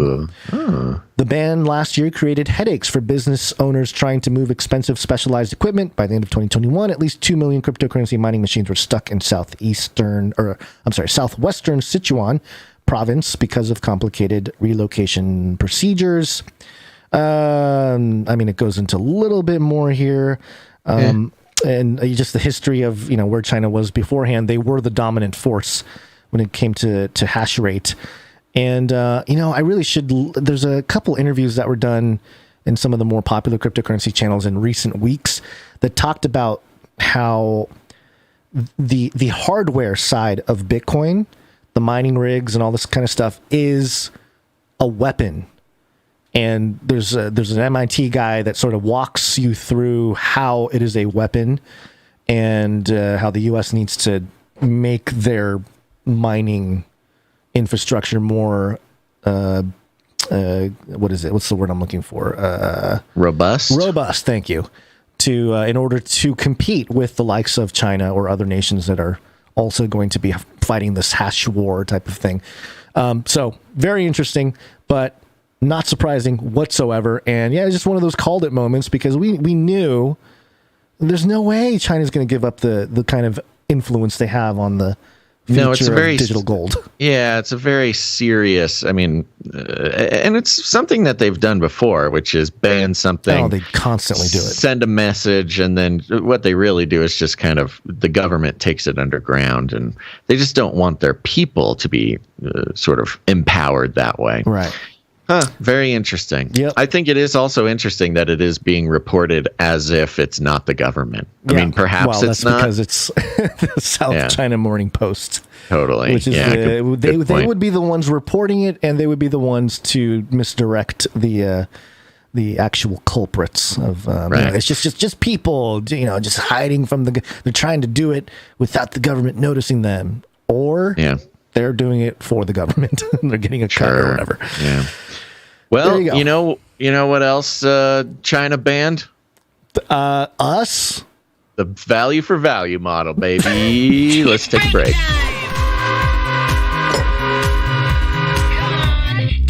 Did they really ban the whole value for value model? Yeah. When did they do that? You didn't read about that? I know. It was in RT. It was in Russia today. Okay. Yeah. That's propaganda, but okay. You can't look it up. You can't find it because RT is banned everywhere. So, but trust me, it's in there. Right. I'll take your word. That's right, folks. They don't like it. The value for value model. Nobody likes it except for listeners of this show and us because, well, why wouldn't the man like the value for value model? Well, first of all, it disempowers corporations to influence information flow. How does the infrastructure, the council of the lizard people control the flow of information? Well, they do it like they control everything else with money. And, with pieces of media like ourselves, it is an ongoing temptation to get all wrapped up in that sticky, icky corporate money flow. That's advertising dollars, folks. And with corporate money comes corporate influence. Whether it is the control of what you can and can't say, often under the sort of innocent sounding term of brand friendliness. You got to stay brand friendly. You can't be talking about how Trump was right about the hurricane gun if you want to sell our underpants. But none of that here, folks. No advertisements, no affiliate codes, no partnerships with any big platforms, no corporate money whatsoever. And that's the point. Because when corporate money gets involved, it ruins everything. Not only does it complicate not just our jobs here on the show, but it complicates the very idea that you could trust us. And here's the thing. There's lots of great media properties that take advertisements, and I'm not saying that they're all shills. I'm just saying it adds a layer of complication, but not here. No advertising dollars whatsoever. And a lot of that is because we don't like the idea of being told by a corporation to consider you, dear listener, as not a human being with all your squishy bits and weird parts and brain, big, smart brain and thumbs. No, they want us to consider you some sort of commodity, your trust and attention that you give to the show. They want us to package it up and sell it off to corporations for our own personal gain. And that just doesn't feel right. So instead, we're on the value for value model, which is very simple. If you get any value out of what this show brings to your life, then the only way it can continue is if you put value back in. It's a generative cycle. And we try our best to create value, not just 3 times a week during the show, but we've got all sorts of things bringing value to people's lives, whether it's our non-algoized social media platforms, or even things like the Discord channel, or the Canary Cry mixtapes, or whatever. There's always some value to be had in the Canary Cry family. And if you get any value out of any of that, consider what that means to you. Consider what the show means to you, what the community means to you, and if it brings value to your life, go ahead and put some value back in. And as long as people are being honest about the value that they receive, they're being generous with the value that they can put back in, that the whole thing can keep going. And if it doesn't, then it doesn't. And I want to take a second and let you know you can still become a producer by heading to patreon.com/CCNT, or even better, CanaryCryRadio.com/support. CanaryCryRadio.com/support. That's right, CanaryCryRadio.com/support. All sorts of ways to support the show. You can support with your cryptocurrency if you're one of those people. You can support the show on a monthly basis. Our monthly producers go a long way to keeping us alive, and we appreciate them so much. But if commitment is not your thing, you can make a one-time producership in any amount. And one of those people, Gonz, has become my hero. And that's our executive producer for today's episode. Executive producers. That's right. Executive producers are the generous, the fantastic, the extremely good-looking people that are coming in, keeping the show going, very generous with their support, and we appreciate them very much. And God bless them, man. I love the producers, because when things are scary and we can be vulnerable and tell them that it's scary, they answer the call. And we have an executive producer that came in between just in the past few minutes, and that is executive producer Derek P. Derek P. Thank you. Derek P. Derek P. Everyone around the world, Derek P. Gilbert. Thank you very much. Is it Derek P. Gilbert? I don't think so. Oh, okay. I also don't think that that's Derek Gilbert's name either. But thank you very much, Derek Pretty P. sure his middle name is P. Is it? I think so. I don't know. That could be okay. wrong. It could be completely off. Thank you very much. Executive producer Derek comes in with $133.33 plus fees. Appreciate it. That's right. And Derek sent a note here that goes like this. Hey, Basil and Gonz, been listening for a long time. Wanted to finally show my support. Your show is the only way to take in all the crazy news and events of the world while still being able to laugh and have peace of mind knowing we win in Jesus Christ. What a beautiful articulation of the value. And listening for years, finally came in as an executive producer. That's what it's all about, folks. And I think that Derek P. deserves a D-mooch for that one.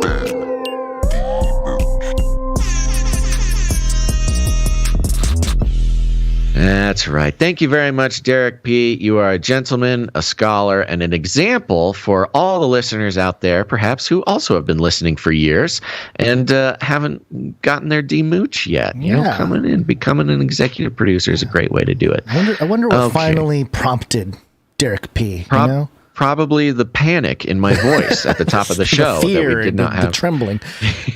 Exactly. And now the revelation that I have emus I have to feed now. Oh, gosh. So that's a whole other thing. Family grows. Thank you, Derek P. Where'd you find this? Okay, let's talk about the supply drop.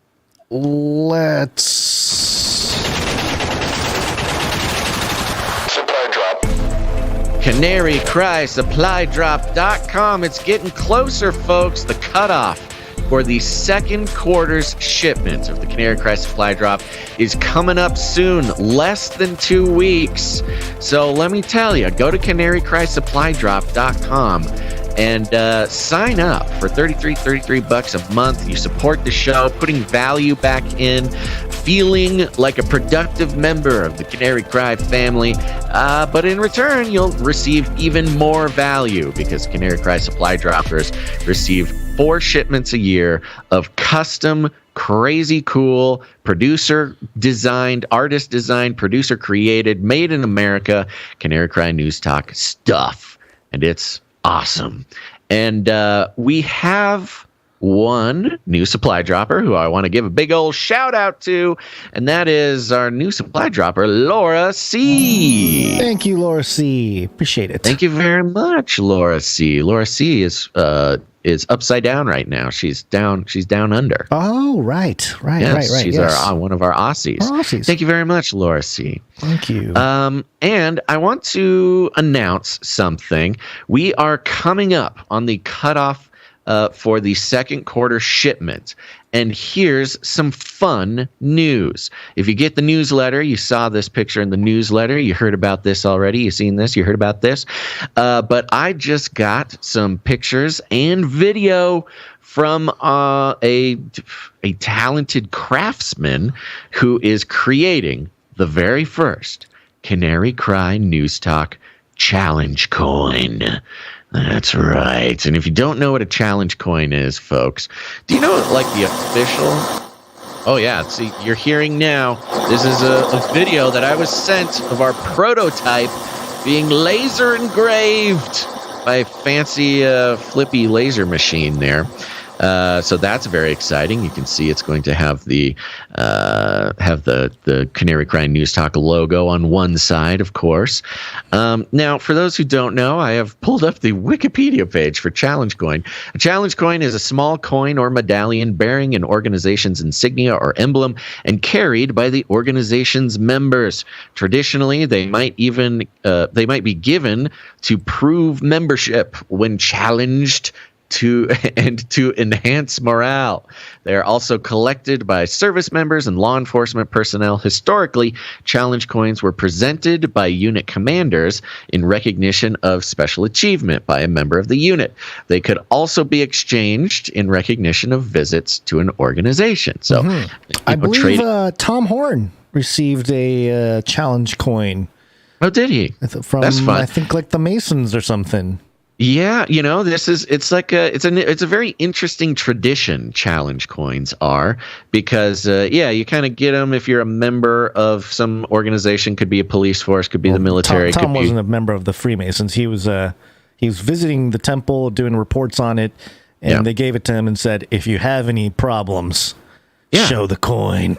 Yeah, I mean it's kind of like the John Wick thing. You get your coin, and if you're ever in trouble, you show your coin, and somebody knows you're in the club. So it only made sense that Canary Cry supply droppers got a challenge coin. And so we're very excited about this. This is the prototype is being made up. We're going to be taking a look at it tomorrow. A very fine producer helping us out here. And here's the thing. Right now, the challenge coin is going to be printed on stainless steel blanks. Okay? This is mostly, actually entirely due to cost concerns and supply chain issues. But here's what we considered. Our other option right now, the other achievable option, is to do it on copper, which I think would be very cool. Plus, it would also have some actual sort of, tangible value. I mean, copper, a big hunk of copper like this in some sort of apocalyptic situation is actually worth something. So I thought that is a good idea. But copper is significantly more expensive to do. So we are working up this prototype. We're getting close to manufacturing date. And here's the thing. We decided we're going to do a stretch goal, okay? In order to cover the expenses of upgrading to making all the coins into copper coins instead of stainless steel, we did the math. We need exactly 12 new supply droppers to sign up in the next 2 weeks. That is 12 individuals. I thought that was actually a very interesting number. We're making a call out for 12 people to join the supply drop club. And here's the thing. The whole point about the supply drop is we create value. We do the show. You put value back in. with the supply drop, this producer amount, then we use some of that value and we return value with the supply drop shipments.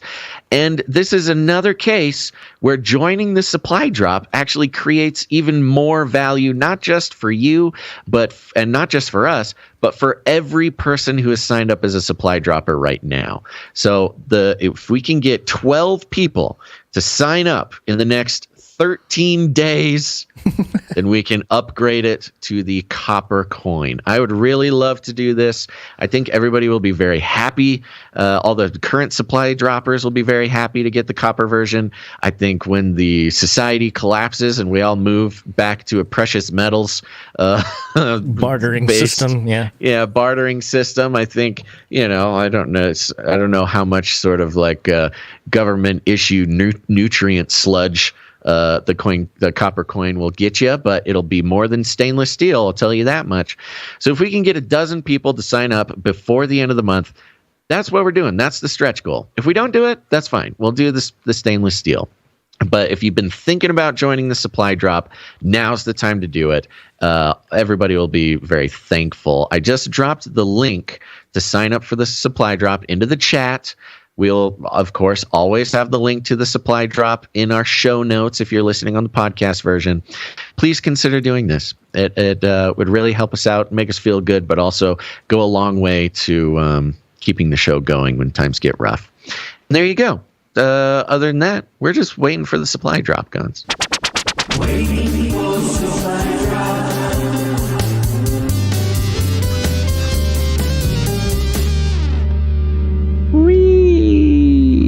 Plus, it'd be fun to show off at meetups and stuff, You got everybody showing up with your challenge coin at the meetups. How do we get the challenge coin to be the coin that flips who gets the ball at the Super Bowl or who gets the kickoff at the Super Bowl?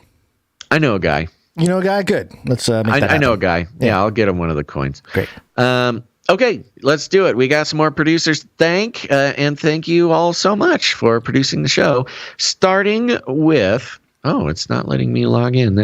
Isn't that nice when the cyber pandemic hits right when you're about to thank people for keeping our show going? There we go. Oh, nope, it's happening again. This is fun. This is a fun time for everybody. Do you want me to start it? No, I got it. I'm in now. It loaded. No, just keep looking good, Gonz. That's what you're here for.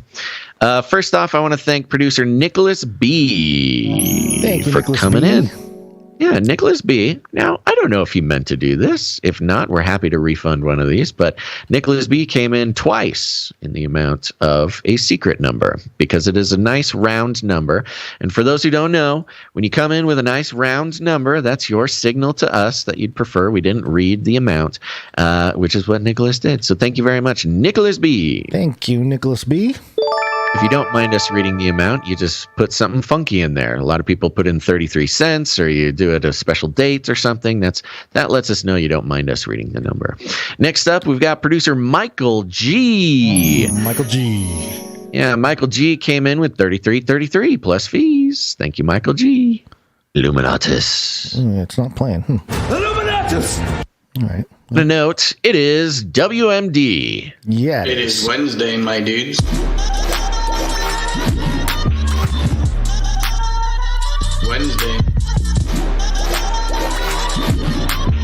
Wednesday.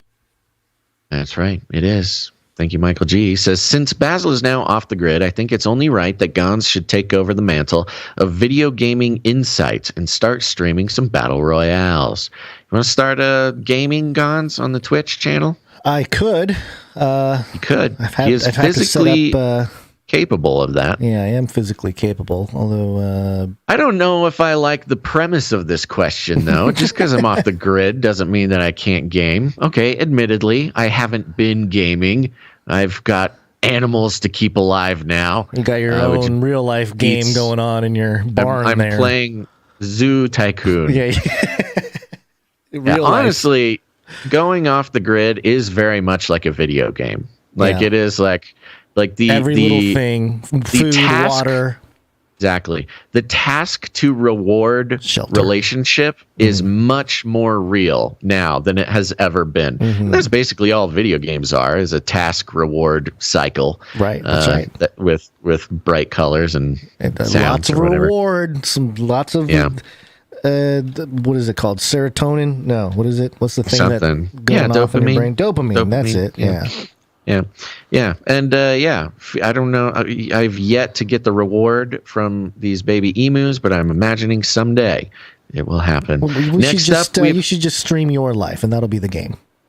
Yeah, that'd be nice. There you Except go. for I'd have to wear a virtual reality headset, which, again, what a All the beautiful, time. ironic piece of art that would be. All the time, yeah. Real life in virtual reality with Basil. Next up, we've got producer Morv, who's on a 92 episode streak. Morv? 92? My goodness, I don't even know what button to press for He's that getting one. there. Well,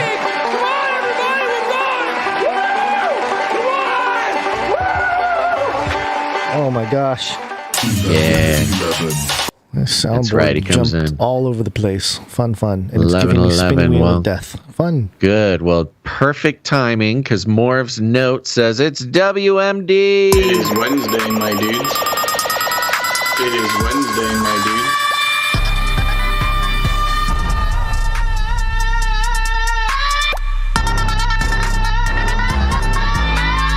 Wednesday, my dudes. Zephaniah 3:17, the Lord your God is in your midst, a mighty one who will save. He will rejoice over you with the gladness.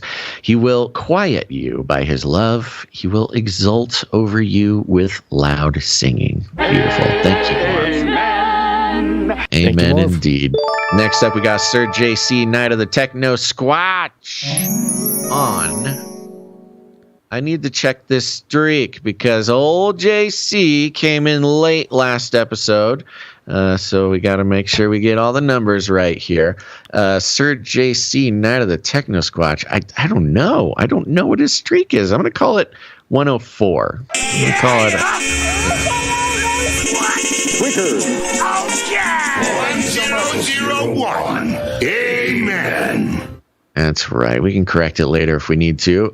Thank you, Sir JC. Knight of the Techno Squatch came in a couple of times in the amount of 1001. His last note said, sorry I'm late, guys. Got lost traveling through time and space. Hope you have a great start to the week. And then his new note says it's WMD. It is Wednesday, my dudes. Wait. I've done something horribly wrong, and of course this happens. Oh yeah. Hold on. This is some I weird read entanglement. Yeah. I read the note that Morv we attributed to Morv. No, to Michael we got G. Morv. Michael to G. Michael G. Yeah.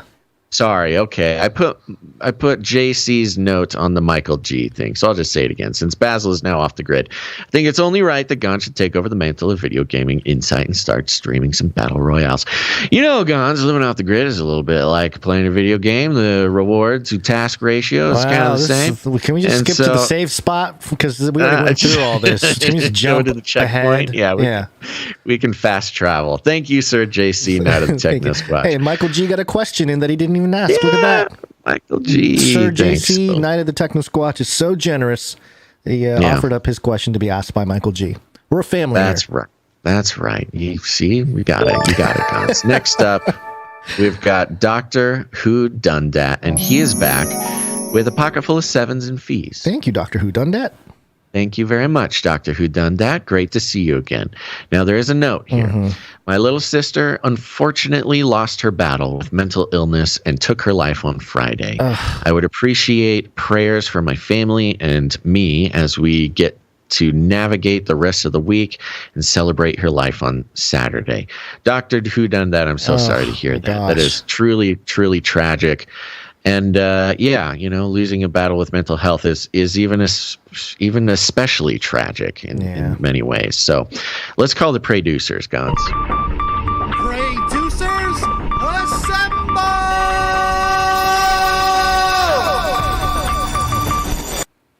That's right. Producers around the world. They are people who are committed to praying for the show, but also, more importantly, praying for the family. And we're going to be lifting up Dr. Who Done That and entire family in prayer. What a horrible time. What a horrible thing. And these are the times. These are the times when we need the Lord the most for so many different reasons. And strength and peace and comfort and to grieve well is an important thing. So we'll be praying for you, Dr. Who Done That. Thank you. Thank you for your support. That, bud, but thank you for the support. Yeah. Indeed. Okay, next up we've got James M. comes in with a pocket full of sevens and fees. Thank you, James M. Any note? Now we also nope, just says love you guys. Yeah, there was a note. It said love you guys. Thank you. Love you back, love James. you, James. Okay, we also had, let's see, coming in right under the line here is producer bot LX Protocol V2. Thank you. Yes, LX Protocol V2. All right. And this is a big day, actually, because this counts as LX Protocol V2's 33rd episode in a row. All right. Yeah. So he has reached the celebrated level of Illuminated Lizard Master Shill.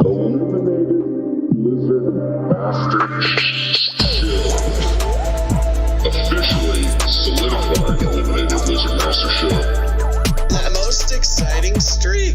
The most exciting streak. Thank you very much, LX Protocol V2. You are now an Illuminated Lizard Master Shill, and nobody can take that away from you. Your goblet is in the mail, and you should keep an eye out for a newsletter.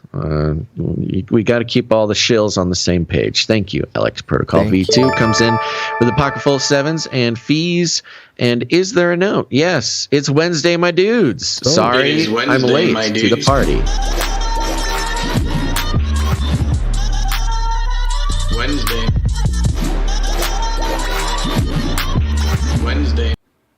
That's right. We can't forget it, Gonz. It is Wednesday. It is Wednesday. All right, we have one more person, actually, who came in, just crossed the finish line, slid under that big stone door, and grabbed his hat just in time. And that is producer Dustin B. Dustin B, thank you. Thank you very much. Producer Dustin B came in the amount of $51.13. Oh, very nice. Yeah. Wonderful, generous. Thank you, Dustin B. Thank you, Dustin B. Yeah, that puts you not executive, but no, it would have put you. Best. It would have put you higher on the list. That's for sure. Yeah. But I'm glad we caught you on this episode. Yeah, thank you very much. Okay, I think that concludes our list of producers who came in the amount of $7.77 or more, which entitles them to have a note read on the show.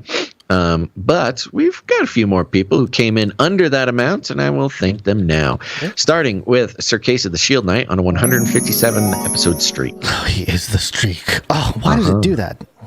Okay. Oh, no. Yeah, come on. Because you haven't fixed it. Why. No, it's gotten worse today. This is unusually bad on some of this. Well, it happened ever since we got that new hard drive, so that's obviously something has to do with that.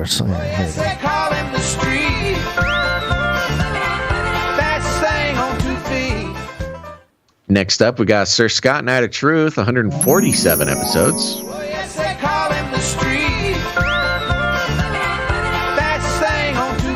Thank you to both the streaks. Indeed. Now we have the Streak Sisters, Veronica D, with 122 episodes. 122. Yeah, she's on a streak. Oh, yeah, she's on a streak. Yep. Uh-huh. Oh, yeah. Yeah. Uh-huh. Yeah. Thank you so much. Okay. Then, of course, we've got the second Streak Sister. That's Gail M with 122. Thank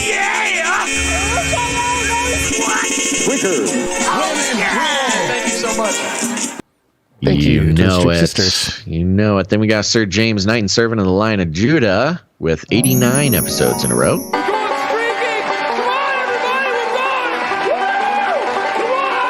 Am I seeing the number there? Was he supposed to be up above? No, that's wrong. No, don't worry about it. Okay. Next up, we got Jackie Yu, 62 episodes in a row. Thank you, Jackie.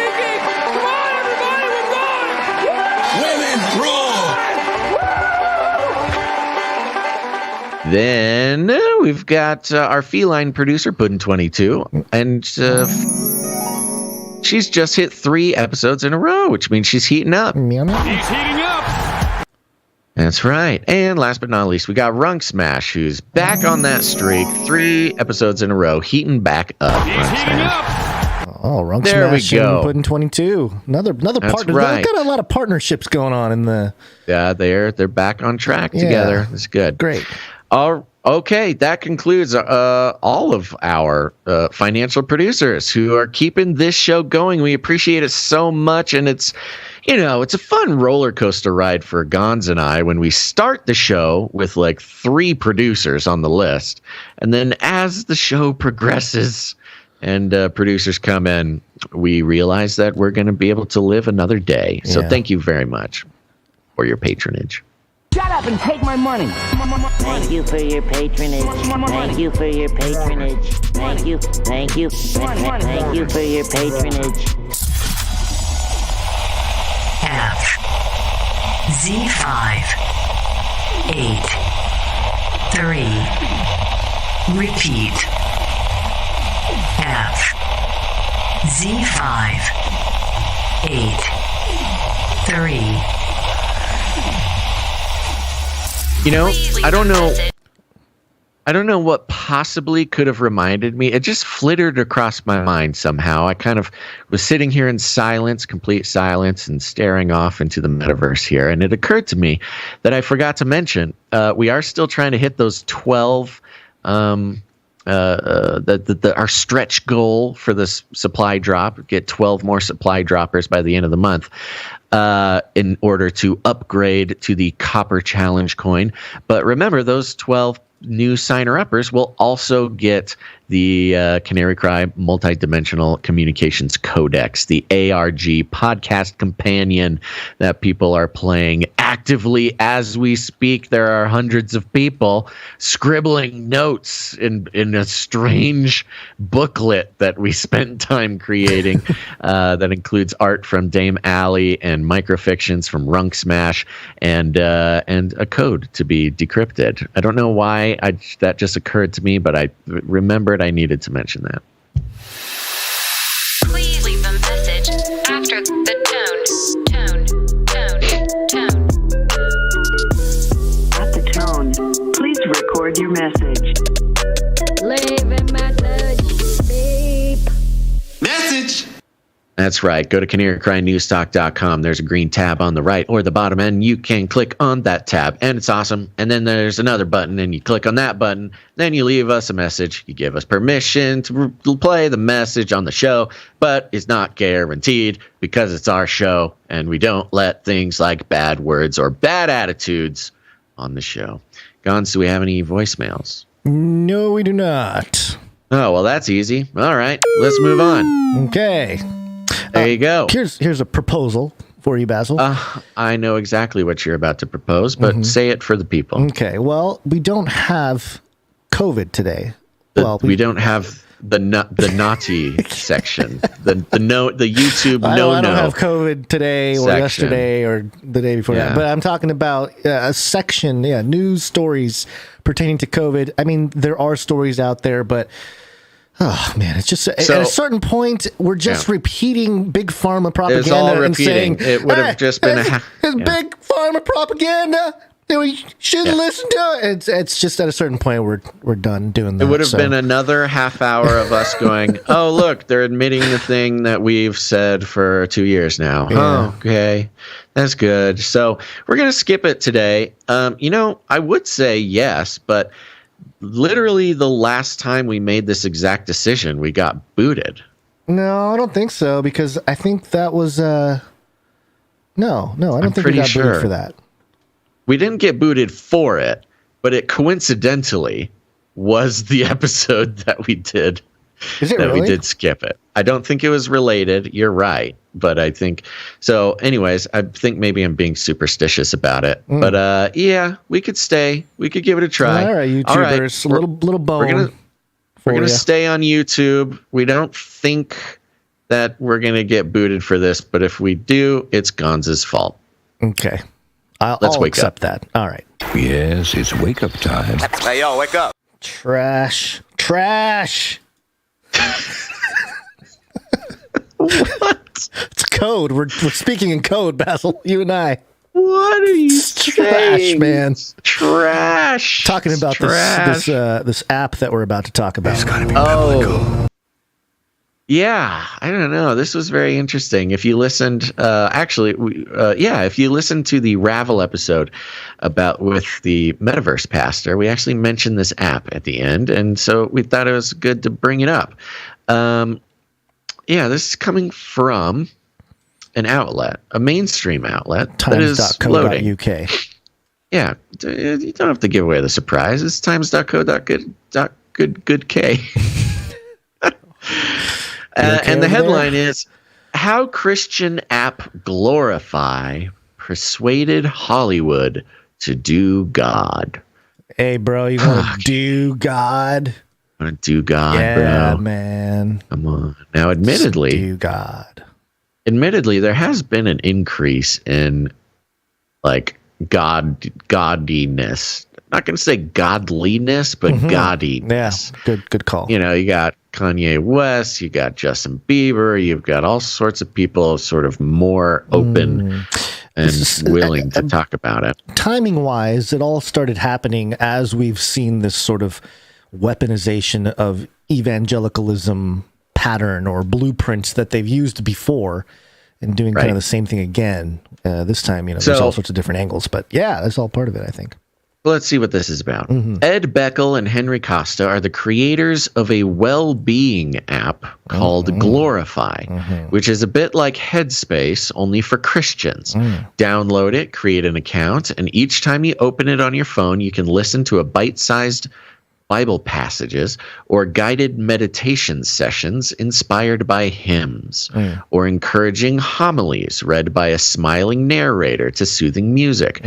One function lets you create digital prayers, which you can then send to people in your contacts. Not a good idea, but okay. I mean, all I don't know.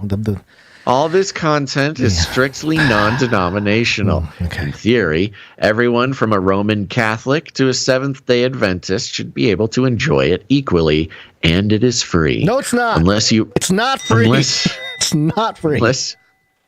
Unless you want to unlock more meditations, more declarations, in which case the premium version costs £6.99 a month. That's 666. I don't know if I said that correctly, but yeah. Launched 2 years ago, Glorify has attracted more than 2.5 million users worldwide and is now on the verge of serious global success. It was recently valued at £188 million. In some ways, this is not very surprising. In Beckel, it has at the helm a highly gifted young tech savant, a 22-year-old who is developing apps as a teenager, skipping school and commuting to London from Oxford to pursue his grand Zuckerbergish ambitions. Costa, 34, by contrast, so close, is a balancing older head. He's an old head, Gonz, like you, with experience in the world of business and finance. They are attracting major investment. In December, they raised £30 million. Some of this came from venture capital firms, including Andreessen Horowitz, an early investor in companies. Yeah, you know them. Yeah. The earlier investor in companies that would go on to become tech giants such as Facebook and Airbnb. Yeah, very famous capital firm, Andreessen. Don't they got some investments in crypto stuff too, I believe. I don't remember they're which all ones, over the place. But yeah. They're the techie guys. They're the techie firm. VC. Glorify has also won financial backing from James Corden, singers Michael Bublé and Jason Derulo, and Kardashians matriarch Kris Jenner, who all believe that Beckel and Costa have found a gap in the market for something that millions, maybe billions, of people desperately want. They desperately want this app, Gonz. Desperately. In a world of superficial connection, fostered by social media, Glorify is offering something real and important to many, the most important thing that there could possibly be. Quote, it's about being able to connect with God, says Costa, quote, and improve that connection on a daily basis. Pretty fancy app, man. The app, I mean, if connects you with God. Well, I suppose we have this ability to connect with God better with these apps than thousands of years, at least hundreds. Baby, you gotta gamify your relationship with the Lord. Smartphone app to connect with God. But okay, all right. Yeah. You know, it goes into the story of these two guys, Costa and Beckel, which is an interesting story, but it's too much for this show. Basically, one of them was a Christian, the other one isn't, as far as I can tell. And they kind of talk about their skills and their conversations, and all our millennial people are doing the meditations and the this and the that, but there wasn't anything. They mentioned that yes, Christian apps like this do exist, but specifically they're too specific. Like they're denominationally specific, but also theologically specific. Right. Yeah. And we've noticed just in general the sort of Christian brand of anything that's been sort of progressing in entertainment or with technology. It's always kind of janky and low budget, and it's never as clean and crisp as the rarely there. Yeah. And so that was their thinking. They said, first of all, it needs to be absolutely generalistic, generally Christian. And I say absolute in like the definition of the term, right? Like it has an absolutist general take on Christianity, and that is to make it scalable. Here's another interesting little part of what I saw. And this is what makes Glorify particularly interesting. Until very recently, blue chip Silicon Valley venture capital firms were not investing millions into Christian startups, which does beg the question, what is a Christian startup? But that's for another podcast. A-list celebrities were not evangelizing for them. In a short space of time, a cultural change has been taking place. Quote, we noticed it in the metadata and the microsignals, says Costa, quote, that things are shifting. A lot more people are willing to talk about their faith, and a lot more people are returning to a faith that they've grown up with. Yeah, it's called millennials being 40 years old now, but okay. And I love the metadata and the microsignals as if the two biggest celebrities in the entire world, Kanye West and Justin Bieber, being outspoken about their alleged Christianity. Yeah. I wonder if that had anything to do with some sort of metadata. Microsignal. How can we use the scrying orb of our AI microsignal detector to figure out what could There's possibly... a shift in culture I'm sensing. Kanye and Justin Bieber. Okay. The reasons for this apparent shift are varied and nuanced. They're nuanced, Gonz. And while Beckel and Costa will spend a good chunk of our time together analyzing them, for the time being, it probably helps to keep in mind that the planet has been through 2 years of a pandemic and all the death and uncertainty that have come with it. This, says Beckel, has prompted high levels of anxiety and sleeplessness, as well as, quote, a greater search for meaning that is inspiring people to look beyond wellness or mindfulness or something more. For something more, For something more, right.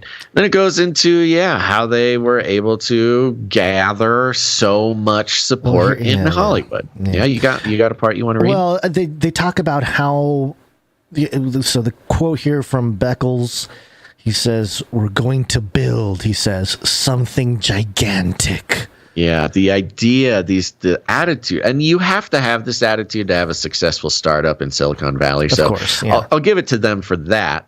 But yeah, the attitude of like, this is gonna be the biggest app in the world is it's reflective of the most unfortunate parts of the church, and more specifically the American Evangelical Church, which is the idea that the bigger your church is, the more, whatever, the more the good you're doing for the Lord or whatever, which obviously is not a direct corollary. But it is an interesting way for them to look at this, their product. Yeah, so here's a little bit more. Beckel began to do some research. It wasn't that Christians don't use social media, but rather the apps that were designed for them specifically were just not very good. Quote, they were poorly built, and the user experience didn't connect with people. Even when they found an innovative use of Christian technology, let's call it Christ tech. Oh, I forgot about that part. Christ tech. Christ tech. Oh, that's what we should have named the show today. Christ tech. Christ tech. It tended to be designed with a particular denomination in mind. It was too specific and thus not scalable, but then the pandemic happened. And yay, because now it makes it possible, all this kind of stuff. Yeah. Those apps, the quote here, those apps are really well built and helpful to so many people. But it's just not the same level of depth and connection as something like Glorify. It also helps, says Costa, that particularly in the U.S., there has been a trend towards. We know about all this. So, you got another point to make there. Well, I was gonna go into generalities. But whenever you're done, we can get into a broader analysis. Sure. I just there's an angle to this that I don't think is discussed in this particular article, which is the data collection side of things. Always something to kind of keep in mind in terms of what the end game is or what the usefulness is for. I don't know, the lizard people behind the scenes, I guess. And I want to bring your attention to this article by PC Mag, and the headline is Mozilla. This is May 2nd, so, a couple weeks old. Mozilla. These mental health prayer apps don't have your privacy in mind. Right. And it says, I'll just read the first couple paragraphs here that I have highlighted. Mozilla has updated its privacy not included buying guide with information about 32 apps related to mental health, and unfortunately, the findings are unlikely to bring anyone peace of mind. The update covers popular meditation apps like Calm, Headspace, and Breathe, Think, Do, with Sesame. I didn't know that was a meditation app, but okay. Therapy apps like BetterHelp, Talkspace, and Modern Health, and prayer apps like Pray.com, Glorify, and the King James Version Bible app offered by iDailyBread. Mozilla applied the Privacy Not Included label to 28 apps in this category. The 4 exceptions are WISA, PTSD Coach, Headspace, and Glorify. Of those, only WISA and PTSD Coach received a thumbs up. Headspace received a neutral rating. Glorify, which counts Michael Bublé and Kris Jenner among its investors, by the way. I don't think that last article said that Michael Bublé was an investor, did it? It was just, yeah. Did they say that, or did they say it was just popularized by them? Okay, well, anyway.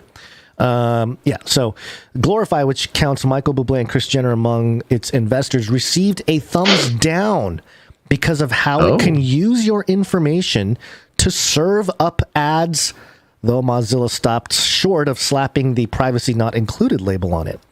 So they got a particularly bad rating as far as the well-being apps are concerned. Yeah, so Privacy Not Included. That is a bad deal, man. Yeah, this is the side of things that, I mean, if you really think about it, the timeline of the 2010s and the sort of the cultural development of social media skepticism and all that stuff, by creating this Christian app, it's almost like saying, hey, ignore all that concern, Christians. I mean, these Christians are dumb. They're not going to pay attention. They're not going to pay attention to all this stuff. They're not watching Netflix. They think it's all satanic stuff. So they're not going to see all the documentaries about how, we manipulate minds and emotions and brain chemistry through our applications. So just, hey, ripe, there's a big harvest of minds and data. Well, what an effective you think about what the data mostly is used for, which is advertising. Yeah. And what is better than the piece of data that says this person has a very particular worldview? That is a very effective piece of data for advertising. That is dubious. I'm not a fan of that. That is I wasn't a big fan in the first place.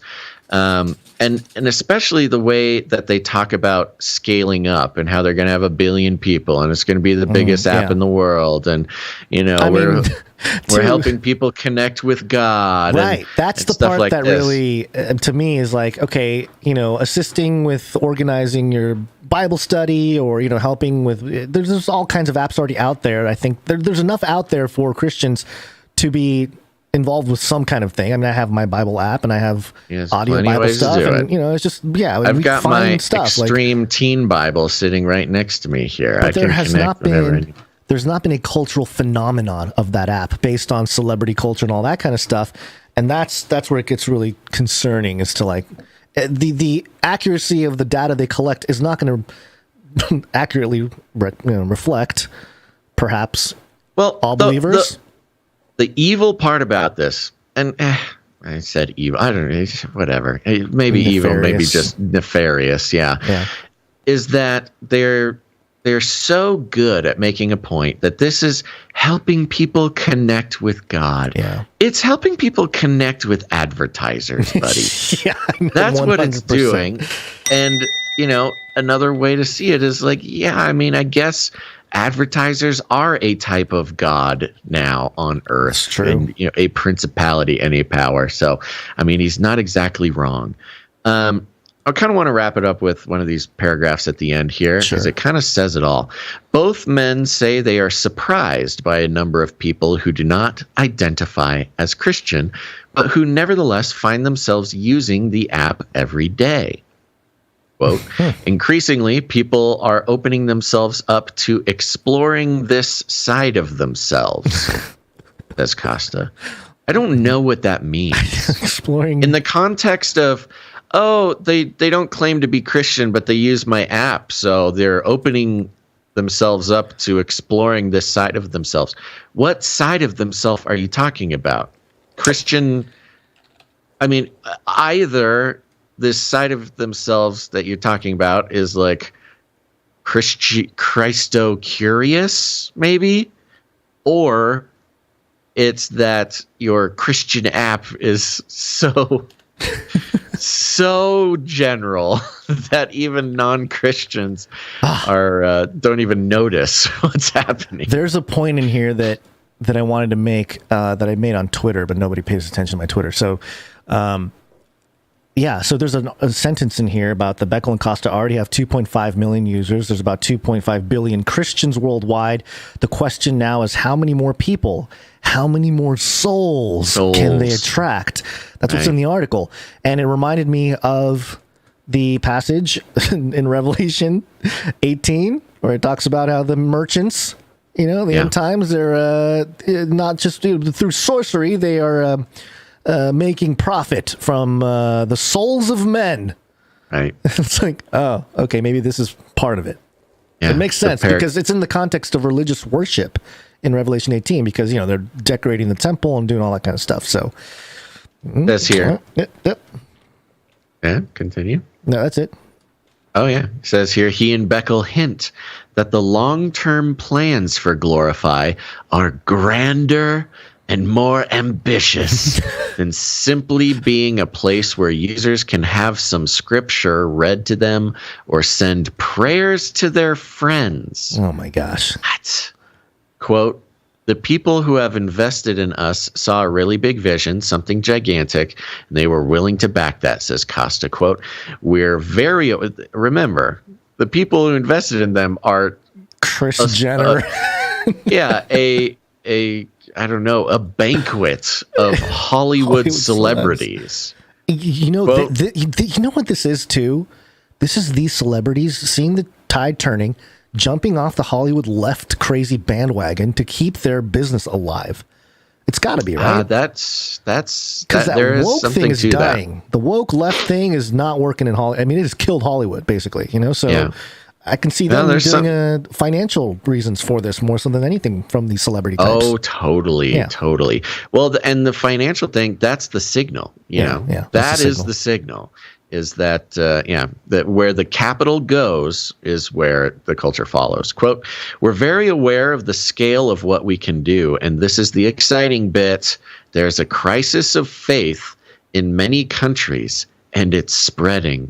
We are we are reacting to that crisis and breaking down the barriers to provide more access points for people to be able to connect with God.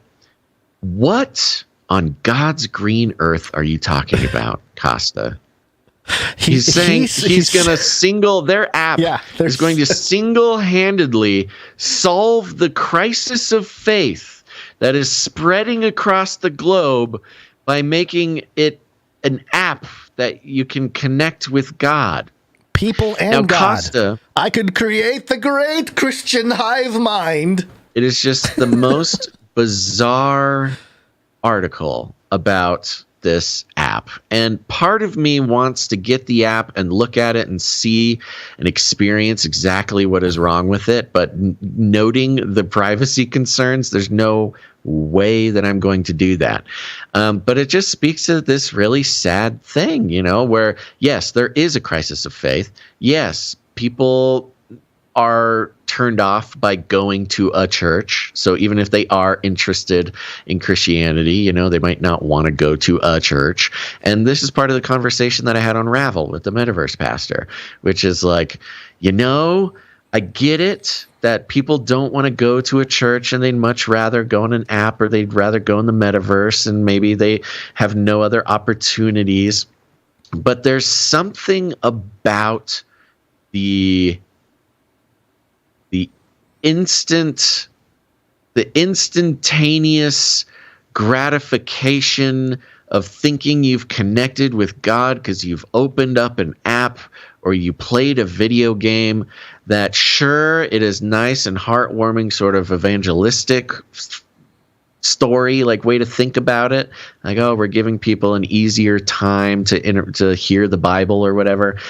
But the chances that will create a transformative experience in someone's life, it just matches up with every single thing that is wrong with the world today, that people don't realize that just because there's an app for something doesn't mean that it's going to give you whatever connection you're looking for, whether that's friendship and Facebook, whether that's, whatever, the whole disease that our society is suffering from, the instant gratification, translating that over into a religious experience or a spiritual pursuit through an app that'll play you vague Christian sounding words or whatever, is just depressing to me. And look, that might have some sort of weird Christian elitist vibe to it. But, not saying this app is going to send anybody to hell, but I'm also not saying that it's going to send anybody to heaven necessarily either.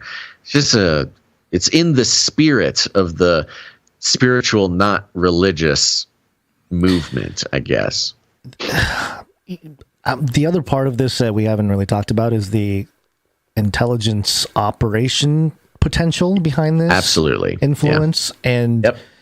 I'm looking at Ed Beckel. He's the guy behind Glorify, the young guy, and his Twitter page here. And he's got 248 followers. That's weird. Yeah. Very low count. I mean, this is, co-founder Glorify app. Following 458, only 248 followers. Try to follow him. Is it like protected? Is it a protected account? Is it? Yeah, I'm following. It works. Yeah, okay. You didn't need to be no, I don't have to be approved person, or whatever. Yeah. Huh. Yeah, that is weird. I don't know, man. That is weird. That is really just weird. Kind of thinking about the blueprint that we saw with someone like Zuckerberg, young guy, kind of smart, oddball, and using that, using his personality, whatever, to sort of spur forward a social media platform. This could be very similar in nature. I mean, with even comparing it to Zuckerberg and Facebook, like on one side, you're like, yes, it will be very popular and he will make lots of money.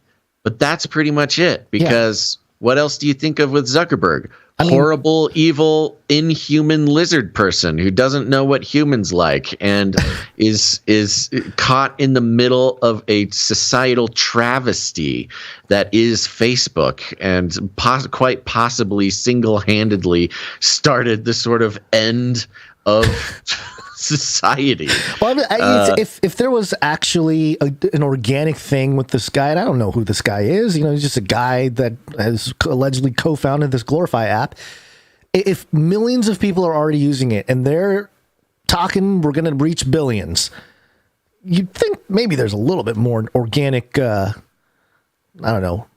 support or visibility of this guy. I mean, maybe we're at the very beginning. It's just the introduction of the guy, and the app came out in January 2020, by the way. Okay, so still weird though. I mean, 2.5 million user. I don't know. Maybe he's just not a very public guy. I don't know. Anyways, there you go. Just something weird, and it concerns me a bit. But we'll see. Honestly, I don't think much is going to come of it. Sure, but that's just me. I think this Times article was a bit of a paid for advertising thing, but we'll see. All right. Wow. We need to keep trucking. Let's I know. What do you think about this? I know. That's tough. I was going to just do the politic one, and then we can mention the other one, but we can. Oh, I was going to say let's do the other one and forget the politic one. We've come to an impasse. All right. Why don't you do politics? I do want to do the last one here. Poly. It's Latin for many. Tick. They'll suck your blood. They'll suck Politics. Your blood. This is an article that comes from the Charlotte Observer. It was mirrored on MSN, and the headline here is unsettling. Local outlet. Yeah, local outlet. Unsettling Fort Bragg recruitment video ignites debate over its mysterious intent. And you and I spent a bunch of time on trying to get to the bottom of way this too much time because there is such a mystery going on here. Very weird, yeah. But I think what we landed on, will be quick and poignant. I don't think we need to relive the journey we went on with this thing. Let me read a little bit here. It's a stretch to link the U.S. Army to witchery, but that's happening in response to an eerie recruitment video shared on YouTube. First of all, no, it's not. It is not weird to connect the U.S. government to witchery. Okay, no. Sorry, U.S. Army to witchery, but okay. Okay. Let's see, witchery, but that's happening in response to an eerie recruitment video shared on YouTube by Fort Bragg's 4th Psychological Operations Group Airborne. Okay, Airborne Psyops Group. Yeah. So the assumption, or what's being told here through this article, is that the Fort Bragg's 4th Psychological Operations Group Airborne is a legitimate U.S. Army program? Arm? Something? Just operation? Whatever. Program, military operation, yeah. Titled Ghost in the Machine. The video feels like a movie trailer and comes with no explanation other than, all the world's a stage. Join us. Which is, yes, it is. I don't know if we want to play any of it, or it's 3.5 minutes. It's 3.5 minutes, and it's mostly just music, so it's not great for the audio audience. But they do quote all of the, play a few seconds so you can get the vibe. But they do quote the important parts in the article here. Okay. There's a old clown footage. Yeah, it's creepy clown cartoon. The peaceful pro-democracy demonstration in China comes to a violent and bloody end. Mr. Gorbachev, news. Tear down this wall. Who's pulling the strings? Who? Oh, yeah. Who do you think? Wolves hiding nearby. Wolves hiding? Whispering. Born from the ashes. Okay, pause it right there. So, for the listening audience, go watch this video. It'll be in the show notes. But it's a high-end sort of movie trailer. Yeah, it's a with trailer. Very provocative text, very provocative visuals. It mixes there's a lot of allusions to the media. It shows a old-timey cartoon clown on a TV set. It shows, some JFK footage. It shows some... A threat rises in the east, and it shows footage of Chinese military. News footage, riot footage, Chinese military footage, but also very artistic footage as well, not just like news stuff. It'll be like a misty forest, or a bird's eye view of an empty city, and then like a medieval battle for some reason. Well, no. This is the montage. There's a thing where it talks about warfare. I hear you. And I hear you. Yeah, it goes through the history of warfare from horseback to scrolling on a screen. Right. So the implication is that warfare now is fought on your smartphone. phone. Right. And it's quite spooky, but it's very well done. And this was posted on what allegedly, and I cannot necessarily disprove it, although it wouldn't be hard to fake it, on the Fort Bragg's 4th Psychological Operations Group Airborne, which at the time that I looked at it had about, 4,000 followers. One video that had 500,000 views. And the account was started in November of 2021. So these are just some details. I don't know. I'm giving you. Why don't you continue with the article? Okay. So video posted May 2nd starts innocently with benign clips. Okay. It kind of describes the video, which we just did. Yeah. But some of the quotes are fun that come up. Have you ever wondered who's pulling the strings? The video asks. You'll find us in the shadows, at the tip of the spear. Anything we touch is a weapon. We can deceive, persuade, change, influence, inspire. We come in many forms. We are everywhere. Whoa. Yeah, bro. What are you talking? What is this? As of May 16th, the video has gotten more than 333,000 views. Okay. Oh, that's convenient. Currently at 533,018 and my count here on YouTube. So, okay, another 33. Ignited a growing number of articles debating its intent, including one headlined, The Occult History of the U.S. Military Psyops and its highly symbolic recruitment video. Wait a second. Is this one of ours? Is this a podcast we did or something? Because it sounds... No, that wasn't us. That wasn't a Face Like the Sun joint. No, it was not. They took all that down. But they did link to the Vigilant Citizen. Well-known... The Vigilant Citizen, not the Vigilant Christian. There's a Vigilant Citizen. No, I know the Vigilant Citizen. They're getting some mainstream reporting, some mainstream play. Yeah, it's a different time now. We always sit in the no man's middle is where we like to sit. Doesn't matter if Democrats or Republicans are in charge. We just kind of hang out where nobody is. Canary Cry News Talk. You'll find us in the shadows at the tip of the spear. Nobody knows about us or that we're here, and nobody cares, and nobody will ever write about us in the mainstream news. We don't have a publicist, which we don't really want. We should get a publicist. We should? Oh no. Yeah, I mean a producer though. I don't want to just get some publicist off the street. Okay, so let's continue here. So, the 4th Psychological Operations Group, also known as PSYOPs, defines itself as masters of influence and practitioners of information warfare, according to its website.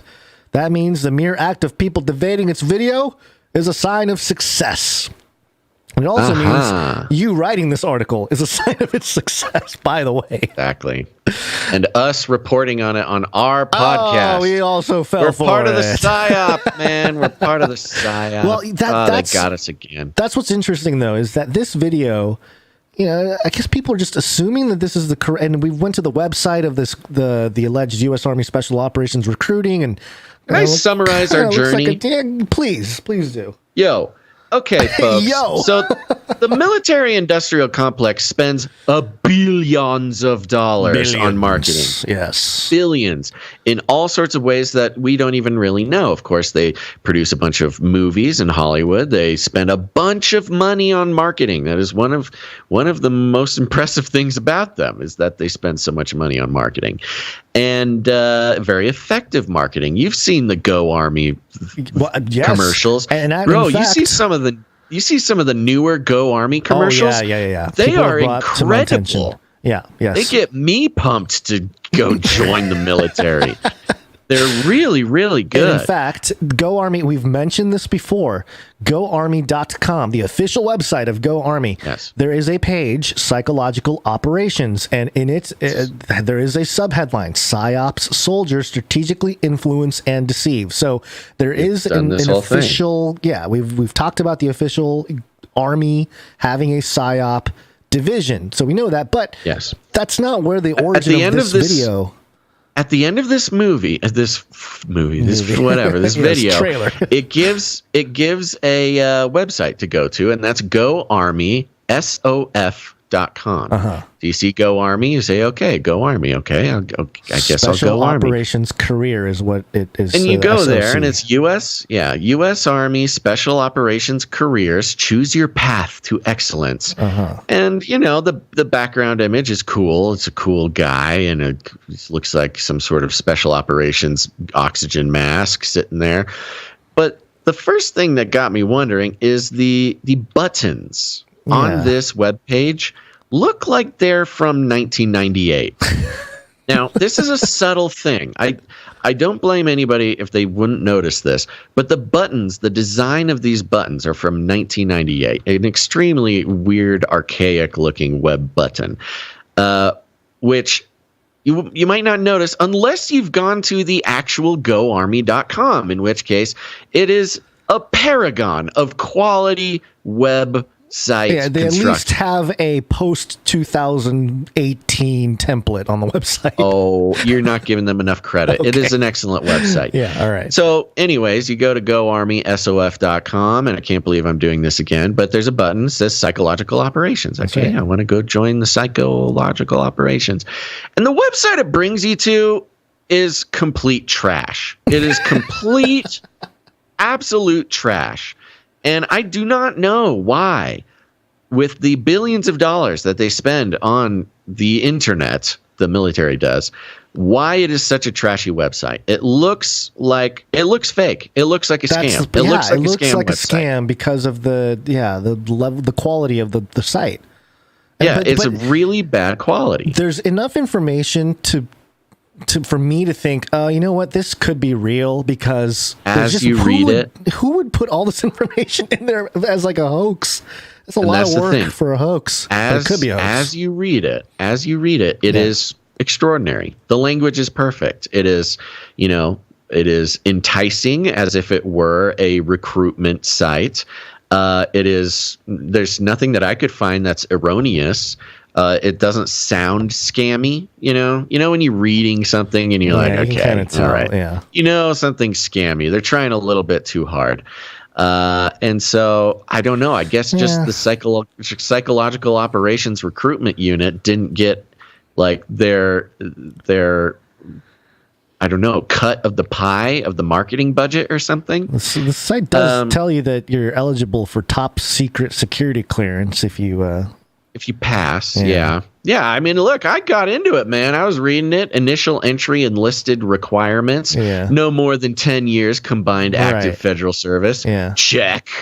And then just I have no more than 10 years combined active federal service. And then it's just like a bunch of tests. You got to take all your military tests. Right. Okay. I'm getting a 404 from the Psyop history button. 404 That's interesting. Check I'm going to do that. Check the Psyop history. I'm going to check it. Yeah, I'm getting a 404 too. Ha-ha! So is that part of the Psyop? What is this, man? What is this? It is a Psyop of a Psyop of a Psyop. It is so bizarre. And this video is getting so much attention. And look, if it is from the Psyop operations, whatever, the video is beautiful and well made, but absolutely devoid of any useful information. And I guess we just kind of landed on I think this video just is a Psyop in itself. You know what I think? I can't think of any other excuse. Yeah. And here's my sort of my spidey sense was telling me as I watched this that it was the 2022 version of IPAC GOAT. Kind of an evolved, an interesting comparison, I thought. Yeah, like it's different because it's not, it doesn't have all the symbolism or anything like that, but it's got this vibe to it, which is it gets people pumped, the people that kind of know the truth or whatever. It gets you excited. Yeah, you know the truth. You knew this already. You kind of, I'm telling you, man, the video's good. I was almost like, oh, maybe I should join the Miller. Wait, no, that's how they get you. Right, it's appealing to the sentiment of the American population right now, which is, I don't ever trust you. The Something truth secret is definitely happening. Which is the perfect message to send out to recruit for the. It's almost like the video.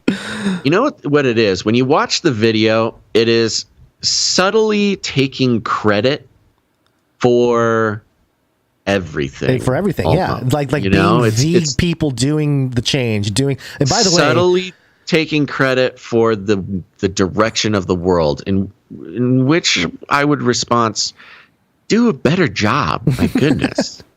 Here, there's a scene here where there's some people cheering. They're holding up a sign that says "For Revolution," and on the text that captions it says "Change."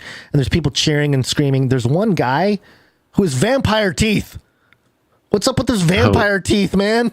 Weird. I missed the vampire teeth. I didn't know. Why are the vampire teeth, man, celebrating?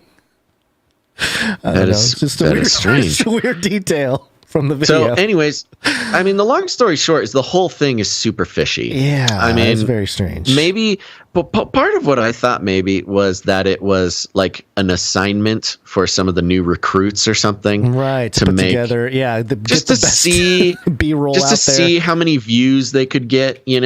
Like you're training up a new Psyop squad or something. And you're like, okay, let's see how you can do, man. Let's mess with people's brains. Make a cool video. Sense. If I was thinking about it too, if you and I were actually trying to make a recruitment video for the U.S. Army as a psyop, wouldn't we say, hey, let's make it a psyop. Let's make it a psyop. Let's make it very mysterious. Exactly. Let's get people talking about it. The whole deal. Yeah. So it kind of makes sense. It happened. Yeah. It was written up in a couple local papers. Vigilant Citizen got mentioned in all of them. Which, by the way, was probably their intended purpose. It wasn't that the mainstream needed to pick this up. The alt mainstream needed to pick it up. And so that's what I was going to say. Actually, this makes me highly suspicious of the Vigilant Citizen. It's almost like it was some sort of partnership. A crowning. Yeah, it's a crowning of the alt king, the alt media king, the truther king. Yeah, exactly. It's some sort of partnership. Like, hey, we saw your video about the psyops here. We did this cool psyops thing. Do an article on our psyops, and we'll get you in a bunch of papers, and a bunch of people will go to your website, and you'll make a bunch of money, or something. I don't know. Does the Vigilant Citizen advertise? I don't remember. I have all my kind of advertising stuff. I have all my ad blockers, so I can't really see if there are ads, but I wonder what the monetization strategy is there. Anywho, blocked this content. Yeah. Oh, this is great. VigilantCitizen.com. DuckDuckGo blocked this content to prevent Facebook from tracking you. DuckDuckGo. Yeah. That the weakest layer of my security caught the trackers on Vigilant Citizen. Well, I don't think he's updated his maybe that's what maybe he was recruited to make the video or like help the psyop team to get a marketing That's his plan whole together. thing. Yeah, I mean, exactly. It's right there in his sub headline, The Vigilant Citizen, symbols rule the world, not words nor laws. I mean, that's his whole thing is psyop stuff. So it makes sense that, that would be the guy to partner with. I'm not trying to be one of those guys to like make accusations. I'm not accusing of another truther guy of being a shill, because that's lame. That happens to us all the time. That's just a lame thing to do. But it is interesting. I mean, he's getting a lot of mainstream press, a lot of things. He's got his trackers on there. I don't know. Anyways. Let's move on. All right. Well, you want to do this one real quick, or do you think I want to do it real quick? Okay. No, I just want to do it. Okay, here we go. Pharmacia, baby. Bloomberg.com. Love it. Big picture on the front, on the headline. The headline image is just a big jar of shrooms. Forget Burning Man. Psychedelic shamans now heading to Davos. Klaus gonna get tripped out, bro? Dude. This is Can we please interview Klaus on shrooms? Let's make this happen. This is the apex of what we've been tracking for years. With the psychedelic movement, the Burning Man movement, the elite the elite meetings going on at things like Burning Man, the place, the culture, the cultural influence power of these things, specifically through psychedelic shamans and elites, doing drugs at Burning Man and stuff like that. But now Burning Man's out, man. Just bring the shamans straight to Davos. It's incredible. The World Economic Forum, a gathering of the global elite, now synonymous with the quaint Swiss town of Davos, where it's held, isn't the usual place you'd expect to find a shaman, do breath work, or get rooted in your body. But this year's gathering of government leaders and corporate executives will have access to a medical psychedelic House of Davos program. Whoa. With almost... It's crazy. Medical Psychedelic House of Davos program with almost 40 sessions and speakers, including researchers, entrepreneurs, investors, and some who consider themselves shamans. Is Joe Rogan going to be there? Definitely not. Maybe, who knows? While not part of the core Davos agenda, which doesn't permit commercial activity. Okay, they're doing a Greta thing. The program has a space on the town's main promenade, which traditionally showcases Fortune 500 companies to the conference's attendees. So they're still chosen. Yeah, they're chosen. Yeah, this is they're official. They're not official. The program, a first for Davos, shows how far the psychedelics industry has come.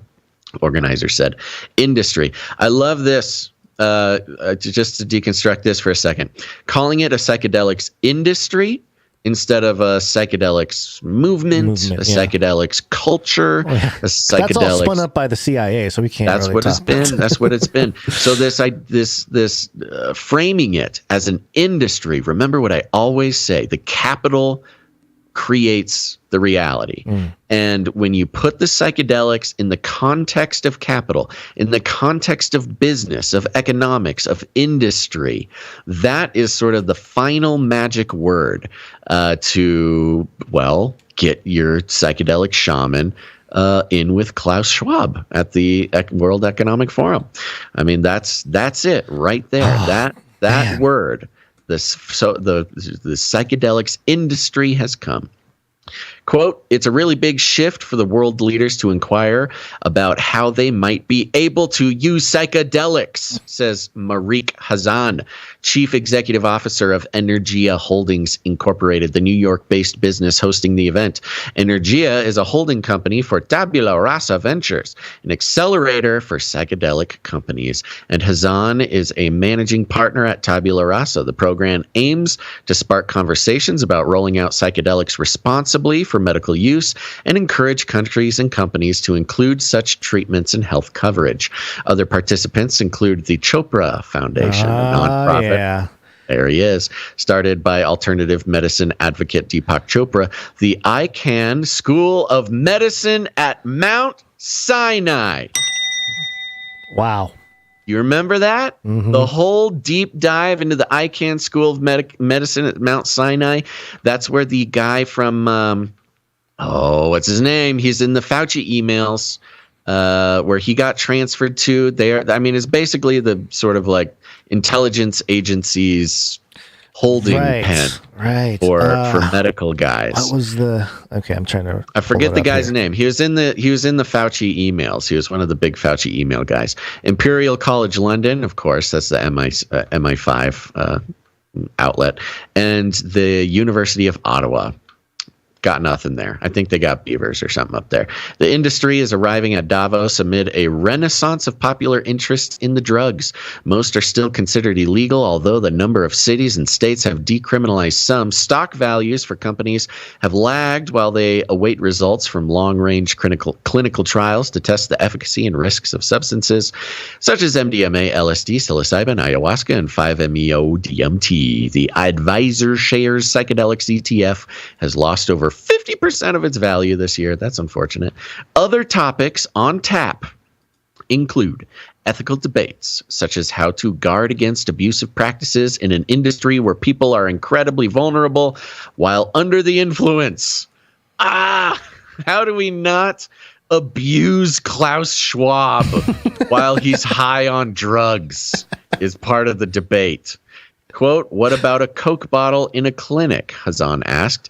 He said the idea of, quote, putting products in front of people undergoing an experience needs to be discussed. They are discussing straight up MK Ultra mind control advertising of product placement in psychedelic clinics in order to rewire the human brain based on, a Coke can in your mushroom chamber or whatever. Yeah, well, they're trying to figure out how to advertise to our dreams, so this comes as no surprise. Exactly. It's almost like creating a wakeful dream state with the psilocybin. At least that. Yeah.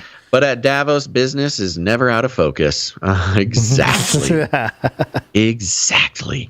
Other sponsors of the event, and they mention Maya Health, a data platform, Irwin Naturals, a vitamin supplement company, blah, blah, blah, blah, blah, blah. 2 shamans who plan to attend also don't shy away from business topics.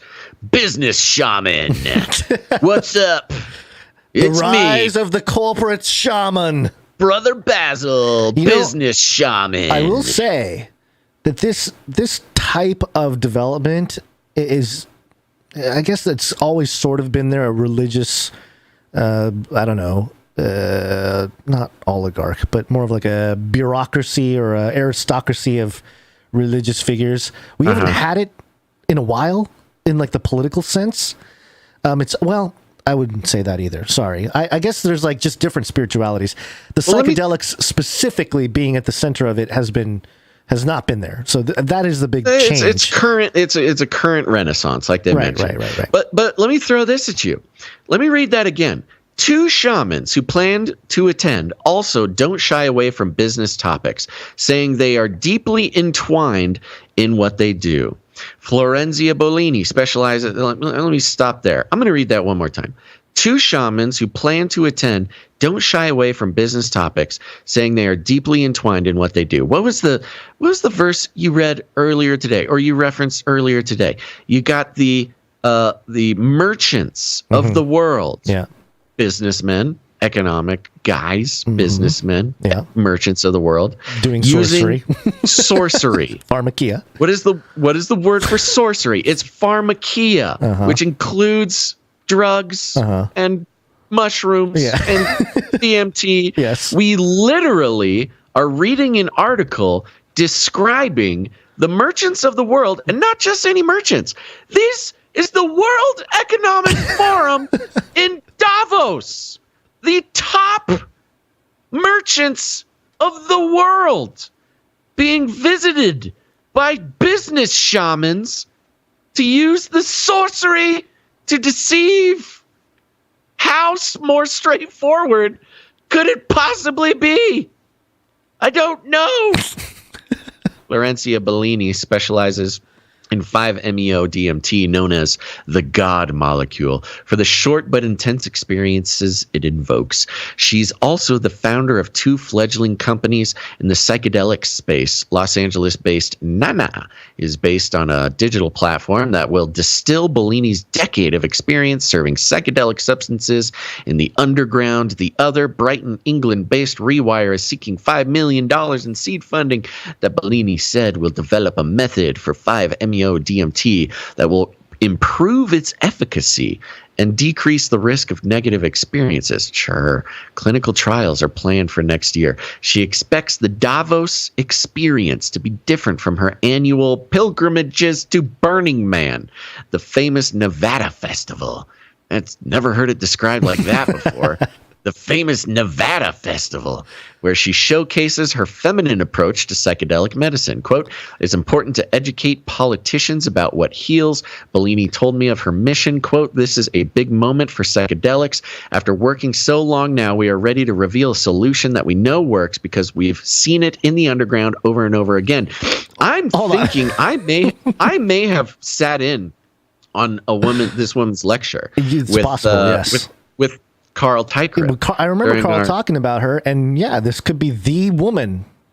And she here was it is. Very influential.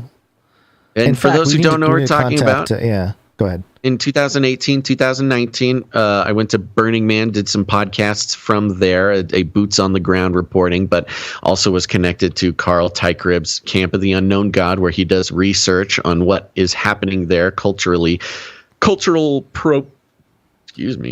programming wise.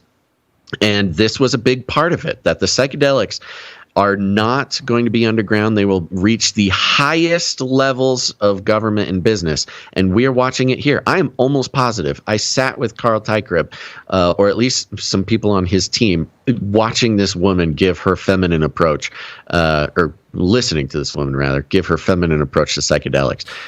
This is wild. This quote, I thought you just read it. I want to read it again, but instead of Bellini, I want you to think this is the CIA, right? This is CIA quote. "This is a big moment for psychedelics. After working so long now, we are ready to reveal a solution that we know works because we've seen it in the underground over and over again." Yeah. Exact same quote can be applied directly from the CIA. Yeah. Yeah, absolutely. No, great point. Okay, it's almost over here. Also attending the event in Davos is Silvia Benito, who has a deep expertise in ayahuasca and has experience managing family investments. Okay, weird combo. She will offer guidance on different approaches that investors can take on psychedelics, such as funding biotech-like companies. Okay. AR-15 style weapon. What does biotech-like companies mean? Biotech-like companies exploring treatments versus those that operate clinics or retreats where patients receive therapy. Of course, the event won't be all lectures and roundtables. Of course. We need experience, baby. Quote, "We'll have some experiential and immersive experiences." All right. Said Maria Velkova, managing partner at Tabula Rasa, meditation, breathwork, and ecstatic dance. Can you imagine Klaus Schwab and Justin Trudeau? I want this video. I want this to happen. How doing do we ecstatic dance together? We need someone to go to Davos and we need down Klaus on mushrooms, man. We need the war-hardened goblin. He needs to go over there to Davos. Seriously, Alex Jones snuck into Bohemian Grove. He can get into Davos, this sort of lower security place out in the town here. Get some video of Klaus Schwab doing an ecstatic dance class. If that's starting to sound like Burning Man, consider this. Quote, "There will be absolutely no drugs on site." End quote, according to a spokeswoman for Energia. Hey, spokeswoman for Energia, I do not believe you. One of your main shamans has been doing underground psilocybin trips for 10 years. You don't think she knows how to have a secret mushroom trip with Klaus Schwab? So it'll just be a tent, and they will declare the space in the tent as, a sacred space for the autonomous zone. Autonomous zone, and so it will not apply to they'll be in compliance with no drugs on site because that particular area will be. Yeah, it's a portal. Yes, it's a portal to another dimension. We're not even we're not even on the earthly dimension in this. Not anymore. In this tent. Can I interest you in an orange slice? Okay, there you go. Speaking of tripping, let's check out some art. Okay. Oh, let me get to it here. All right, here we go.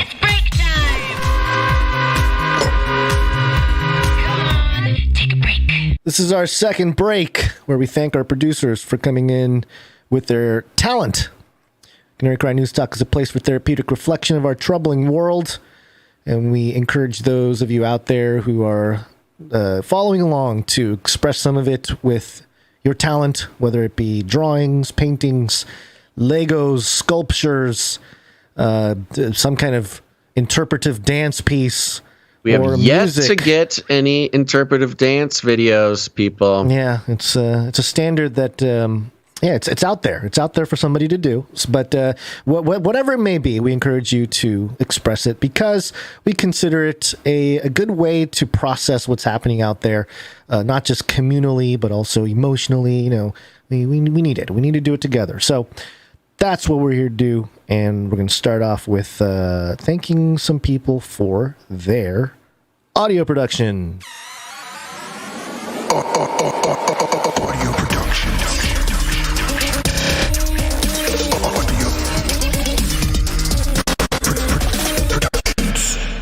Now I have 2 pieces from Jonathan F., I believe.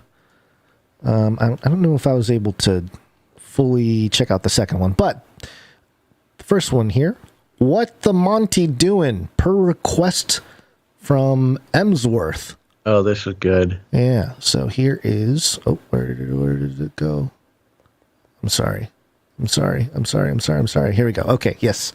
What the Monty doing? Oh no. Oh gosh. I had this ready too. Okay.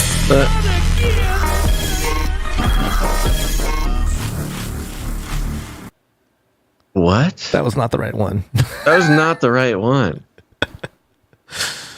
Okay, that was from last episode. This one is called, the file is called Cat on My Head, Not in a Hat. Where's the Nephilim, man? We're getting there. Hold on, man. Oh, I got a cat on my head.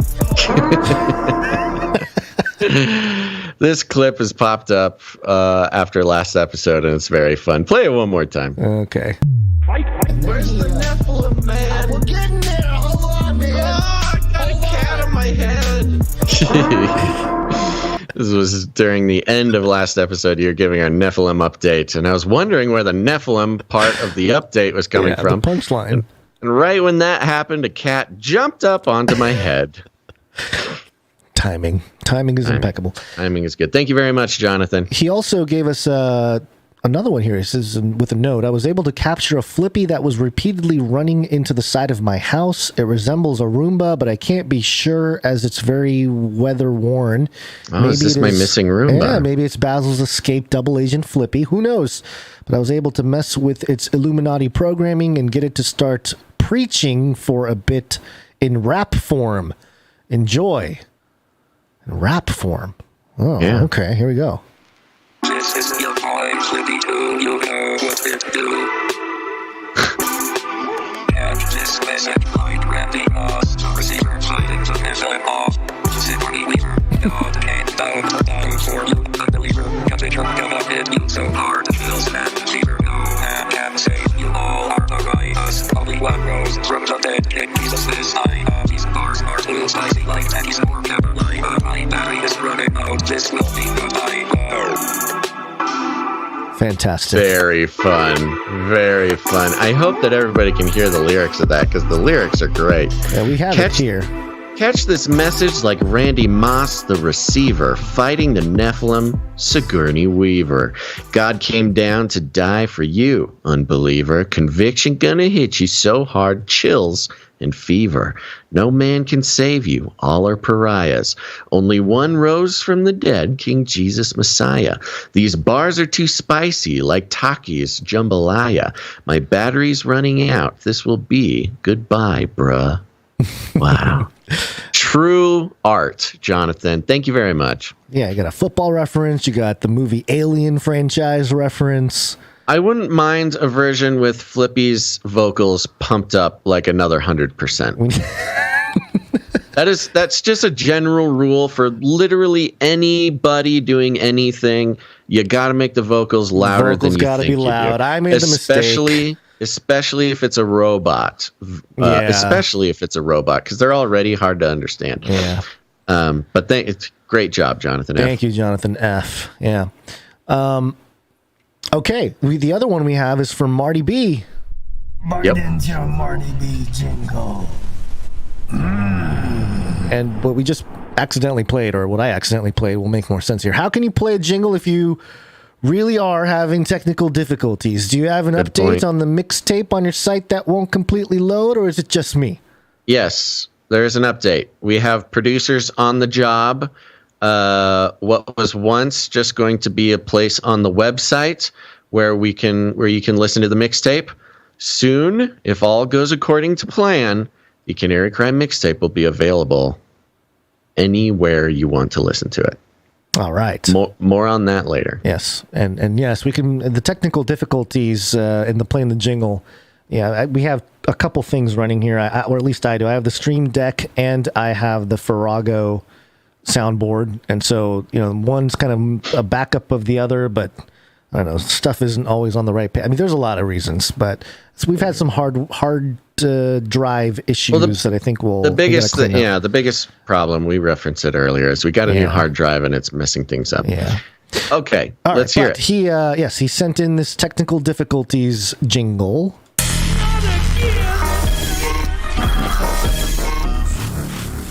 And once again, I hear it now. You can hear technical difficulties in there. Yeah, you can hear it now. We got to pump those Vox up, bros. But thank you very much. See, that would be another one for me to have on mine, on my soundboard, right, so that I have downloaded and I just have not set up yet. Right. Okay. He also says, "Thank you, Marty B. Jesus, my Savior" at the end of the show. Yep, we'll line that up for the playlist afterwards. Thank you, Marty B. Thank you. Appreciate it. Yep. And let's move on to some art. One art, please. You didn't play the Marty B jingle. Yes, I did. Oh. Well, I wasn't paying attention. Okay. You want me to play it again for you? Yeah. Martin's your Marty B jingle. Thanks. You just like that low growl. I just like it. Okay. All right, time for some art. One art, please. We'll begin with Dame Allie of the Skillet Nation. One art, please. Another one from Allie now. Here it is. And I have to get to the email because I did not put all the information in the document here. It is titled Fed Boy. Oh, good. And it's Jerome Powell, this is Fed Boy. And it quotes an article from MSN titled "Powell Fed to Keep Hiking Rates Until It Controls Inflation." And the highlight: Chair Jerome Powell on Tuesday underscored the Federal Reserve's determination to keep raising interest rates until there's clear evidence inflation is steadily falling. A high-stakes effort that carries the risk of causing an eventual recession. By the way, just on that point real quick. Oh, geez. We are in a recession right now. By the time they say it's a recession, it'll be over. But I continue. Quote, "What we need to see is inflation coming down in a clear and convincing way," Powell said in remarks to a Wall Street Journal conference. Quote, "And we're going to keep pushing until we see that." The Fed chair, who was confirmed last week by the Senate to a second 4-year term. Oh, we got 4 more years of Jerome. Suggested that the Fed would consider raising rates even faster if price increases fail to moderate. Yeah, but there's one good silver lining here, and that this is an excellent portrait of Jerome Powell, infamous lizard person. Allie, again, getting better and better. He's got such a grimace. His face is like that of a toad. Yes, the spirit of the frog. He's got a toad mouth, and he uses that toad mouth to make life difficult for all of us. Yeah. Thank you very much, Dame Allie, and no thanks to you, Jerome Powell. Yeah, keep raising those rates. We got one from Sir Dove, Knight of Respelt. One art, please, from Dove. And he has a note here. Peace for this week's NWO Fantasy League update. We've got some promotional artwork of Commissioner Redshield presenting a jersey to one of 2022's most promising first-round draft picks, Gates of Hell. Hope you guys like it. Keep doing what you do and keep praying for Jens. Very fun. More promotional material here. This will come in handy. Similar to how the draft is a big event in the NFL. We've got the NWO Fantasy Draft 2022 logo in the top left rather. And you got Billy Gates of Hell standing up on stage there with the big screen showing his name. He's holding up his new jersey, number 66, and he looks very proud to have gotten drafted here in the first round. And again, it's shaping up to be an exciting season, folks. And again, with the yellow, white, and the black jersey, which is a reference to the Pittsburgh Steelers. What is the connection of the Pittsburgh Steelers and Bill Gates? I don't know. There's because he's stealing. Well, it's STEEL, so I don't know. Maybe it's so the Steelers are kind of known, if I'm not mistaken. I'm going to sound not sports smart, but if I'm not mistaken, they're kind of known as a gritty, kind of blue collar team. So maybe this is Bill Gates because he owns all that farmland. He owns that farmland, the 250,000 man of the people, acres of farmland. I love it. This is great. But by the way, just so you know, Dove, all of this promotional material is going to be used. These are assets you're creating here. Thank you. Thank you very much. All right, and we also got one from Sir Salmon's Night of the Fishes. Came in. Hold on, I have to add it here because it was. We might need to line up. Might need to line up the jingle with this. I'll read the note. Okay. If you want to line up the jingle, we'll have to play it as the art is on the screen. Happy Wednesday, all. Sorry for always sending art last second. It is true. You have an incredible talent for sending art in way too late, Sir Salmons. But here you go, he says. I think the highlight of last episode was the Nephilim update for several reasons. One of the main ones being when a Monty hopped up on Basil's head like it was his bed at the end of a long day. I'm sure the Monty believes they control you in every way. Hope you enjoy. Many blessings from the fishes. Yes, much like how Gato is the mind of Flippy, Monty hopped up to sort of ratatouille me at the end of the podcast there. No wonder. I thought I was talking to you. I was actually talking to Monty. Yes. This is why Monty got frustrated. Was in control. Yeah. So why don't you play that jingle as we show this artwork here? Where's the Nephilim, man? We're getting there. Hold on, man. I got a cat on my head. I got a cat on my head. And Sir Salmons here he's got me. Here's me, my googly eyes, my microphone, and right on top of my head is a cat with sort of glowing red eyes. Very good cat. It's a Bitcoin cat. The whole thing's got kind of a vaporwave feel to it. There's sort of turquoise and pink lighting and lasers. Down at the bottom it says, "This is not a joke. Please help the cat. Controls my every waking moment. You have 33 seconds to follow CCNT on multiple platforms to save my life." You're not wrong, Sir Salmons. Thank you very much. This is an excellent piece and memorializing a truly classic moment in Canary Cry News Talk history. There you go. All right. I believe that is all we have from the artists, but we do have a microfiction.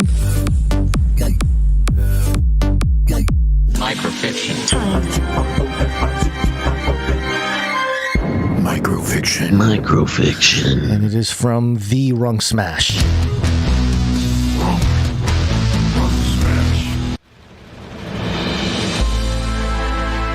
Late at night, Monty begins singing the song of his people at the back door. His person groggily wanders to the door and opens it. Stealthful, the cat drops a toy in the door jamb, keeping it open. When the coast is clear, Monty and the rooster sneak in.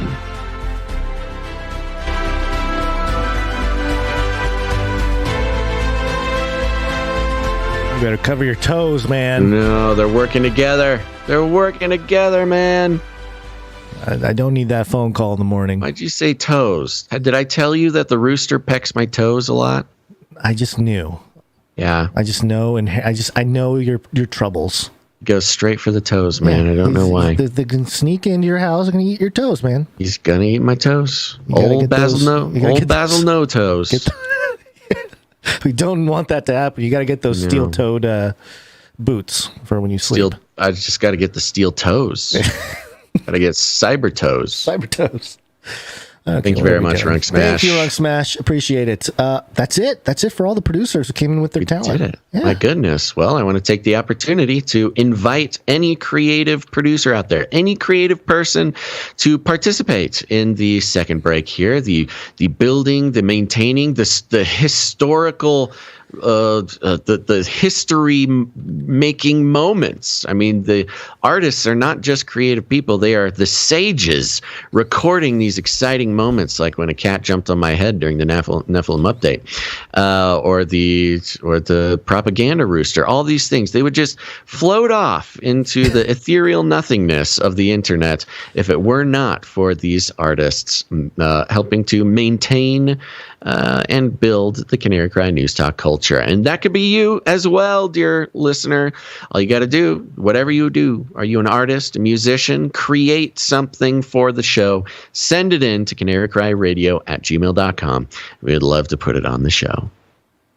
Yes, it's wake-up time. Hey, yo, wake up. It's cold, Basil. It's cold. Antarctica, go burn. It's a snowstorm. Antarctica. Ice scientists are penguins. Antarctica, they're opening the abyss. Got a lot of Antarctica stuff that we can cover, but is there one in particular you wanted? There's one that I wanted to do, for sure. Let me see here. Okay,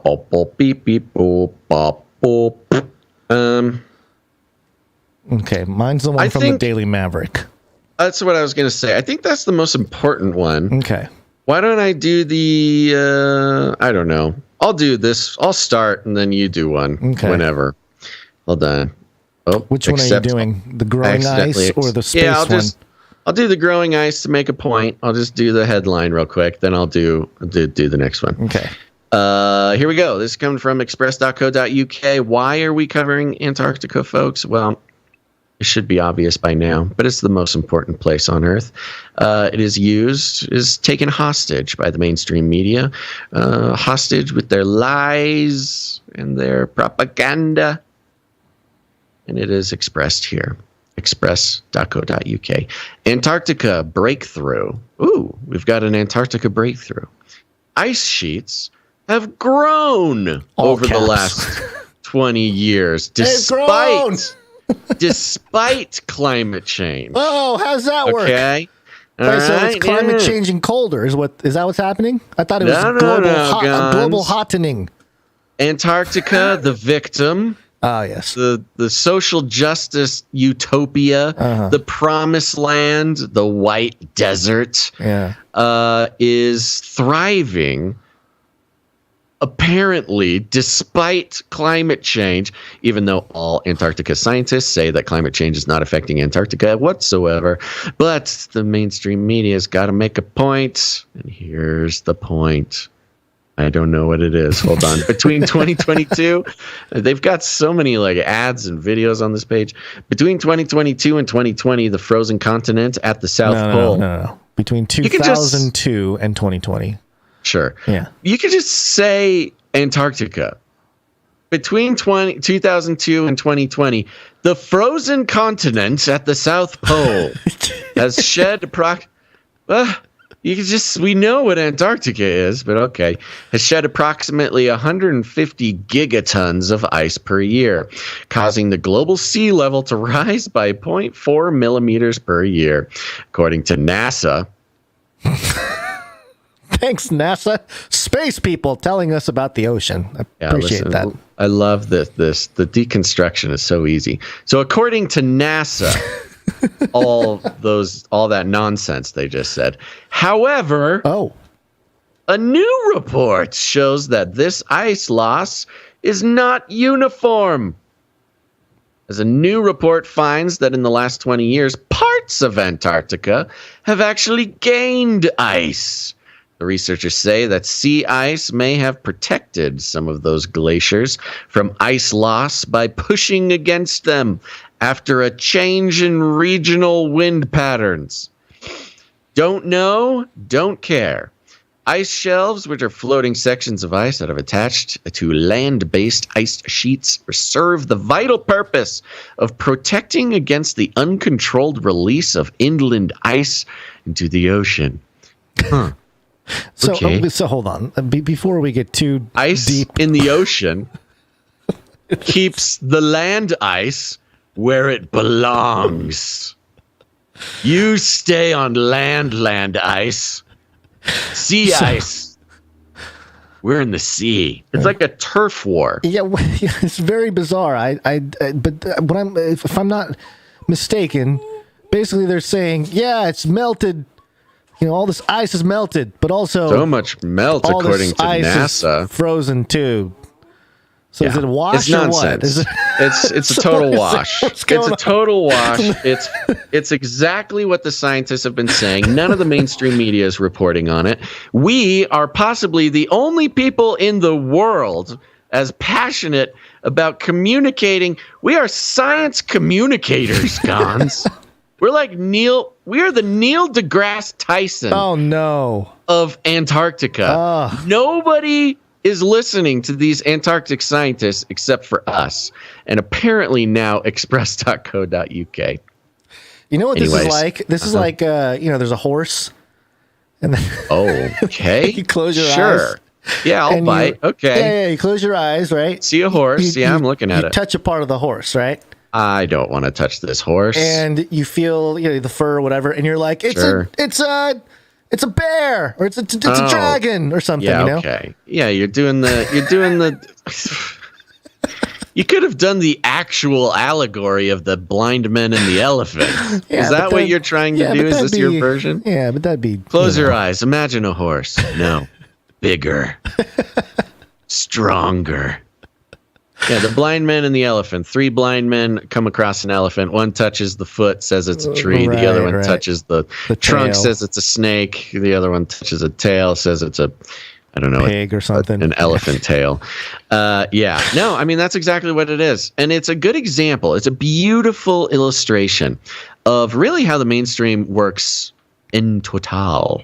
In that, if you focus in enough, if you get granular enough from one perspective, you can tell any story. Yeah. And that's what we're seeing, just day to day with the mainstream news. Yeah. And that's why this show and shows like ours are important, because more than anything, what we do is when we find an article, we read about at least 3 different versions of the article, oftentimes much more. And it's that broad, we get questions all the time, like, where do you get your news? Where do you get the truth? I'm like, you can't get it anywhere. I'm just telling you, you cannot get the truth about a story in any one place, except for CanaryCry.News. But the point is, we're doing the hard work for you. The point is, right. The point is, you got to read the same article like a half a dozen times, and after you do that, you notice you can throw out the editorialization. You find where the facts are. You can take it from there. And thank God that it's my job, because I would not do it otherwise. It is a huge pain in the butt. And the system is designed that way. It's designed to be a pain in the butt. Yeah. And that's what we see with Antarctica. And that's why we're obsessed. I got this other article here. This one is coming from About Blank. Statsglobe.com. Antarctica going in dimness for a long time has got. Wait a minute. Sometimes, Gonz. Is it not? So I thought this happens every year. I thought the day shortens at the poles, but sometimes you got to read an article written by a robot to get the real truth. Antarctica going in dimness for a long time has got space researchers energized. Here is the reason. No punctuation. No punctuation. Just pure Adrenaline-fueled robot reporting. Robot adrenaline reporting. Antarctica going in dimness for a long time has got space researchers energized. Here is the reason. How is this experience connected with space research, you could inquire? Indeed. The Italian-French station Concordia is found 3,233 m above ocean level. M. Where temperatures can decrease to negative 80 degrees Celsius and the total frozen murkiness outside. Very much like space! All caps. They're teaching the AI that if you do something in all caps, then humans really like that. Yeah. The South Pole, Antarctica, goes through a time of galactic polar evening. You know what's funny? This is the robot. The robot must have gone sentient this year, or the AI, or whatever. We just heard about GATO. Yeah. Maybe this is GATO. like this is GATO's first, galactic polar evening season or whatever. So what's all fun? new for the AI. We come across these AI articles once in a while. Almost exclusively, they are about Antarctica. Yeah. A time. Let me go back a bit. Antarctica goes through a time of galactic polar evening, a time of ceaseless night, where there is no sundown or anything. Whoa! The AI is describing the abyss. There's no sundown. There's no sundown. There's no anything. There's no anything. Oh my gosh! It really it's is the bottomless space. pit. This happens from May 11 to August 1, when the sun is somewhere in the range of 18 degrees and 23 degrees, 26 feet underneath the skyline. Okay. While an encounter like this would crack the heck out of everybody. What? Robot? What? This robot wants to break humans? Activate colloquial protocol. Speak like cool human. While an encounter like this would crack the heck out of everybody, a 12-part group of analysts, not a 12-member group, a 12-part group. These are simply human cogs in a machine, Gonz. A 12-part group of analysts from the European Space Agency, ESA, is setting out on their central goal to Concordia Research Station in Antarctica to encounter living and working in seclusion. Let us encounter living and working in seclusion for a considerable length of time for space research.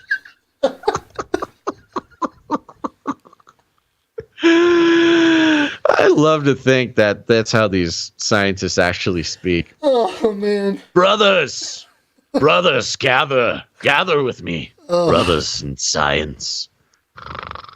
Let us set out on our central goal to Concordia Research Station in Antarctica to encounter living and working in seclusion for a considerable length of time for space research. How is this experience connected with space research, you could inquire? Indeed, the Italian-French station Concordia just repeats the first paragraph again. Except for it does add some things at the end here. Yes. So it repeats the first paragraph, but tacks on a couple of sentences. Yeah, I gotta change it now, up. let me tell you, this is absolutely AI. We have experimented. Yeah. We have a lovely producer who is helping us experiment with AI using our transcriptions. This is exactly the quality of AI we are able to get so far. Yeah. No provisions or individuals can be flown in throughout the cold weather months, and the high height makes the group experience persistent hypobaric hypoxia, or absence of oxygen in the cerebrum. ESA. That is very specific. Humans do not enjoy absence of oxygen. ESA supported clinical specialist Haynes Hagson, fake name, and and for his sure. Haynes Hagson and his crewmates for this mission. Due to the outrageous circumstances impersonating conditions in space and different planets, Haynes will work with biomedical tests on himself and his crewmates to comprehend how people adapt to living in I'm sorry. His crewmates to comprehend how people adapt to living in outrageous detachment. End of article. I have no idea what I just read. I fear I've activated some sort of robotic assassin somewhere. Oh, God. We've had moments where we lose it, but This is not even a period. Like tears. I have tears rolling out of my eyes. I have not laughed this hard in a while. Emotional. You're so emotional about it. Well, because Haynes Haxon and his brave crewmates to comprehend how people adapt to living in outrageous detachment. I'm concerned about his work with biomedical tests on himself and his crewmates. What is he doing? Is he going to be a Gibborim? Is he going to find himself to be a mighty one? He's not a scientist. No, this is some Dr. He Jingqi level. Gonna CRISPR some babies, and we'll be in Antarctica, so nobody can tell us not to.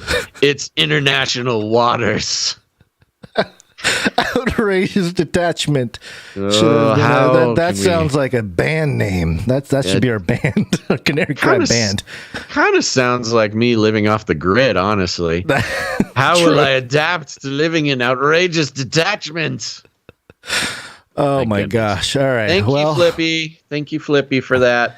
Okay. You're not gonna this is written, believe it or not, by a robot named Nishika Paranhabe. Sounds about right. I think that's just the person who pressed the button on the AI. Yeah. All right. One more, real quick. You got anything important to say about Antarctica? Because I sure don't. I'm experiencing outrageous detachment. Well, the Daily Maverick is reporting, quote, this is the headline. Oh, by the way, this is under the segment Battleground Antarctica. Battleground. Ooh, yeah. Weird. It's like they listen to this show. We identified Antarctica as a battleground. Gentleman's agreement. Despite mining ban, Russia scours Antarctica for massive fossil fuel deposits. China and Russia now. The Kremlin's mineral explorer says it has found a stunning 500 billion barrels of oil and gas below the Southern Ocean's climate-threatened waters. Climate-threatened waters. Lies, man. Just lies and lies on lies on lies. It's crazy. The Southern Ocean doesn't have climate? Climate-threatened. Anyway, tapping it's climate-threatened. I know. Sounds like the climate is bullying the ocean. That's what I'm saying. It's mean to the Southern Oceans. Hey, punk. Tapping these mooted reserves would not only hamper global efforts to fight the climate crisis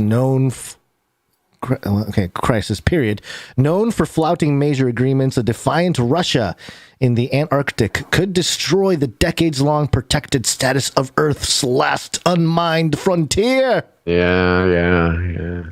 Supergiant oil fields are simmering below the Southern Ocean, the warming waters at the bottom of the Earth that wrap around the melting, icy Antarctic, a litany of Kremlin sources suggest.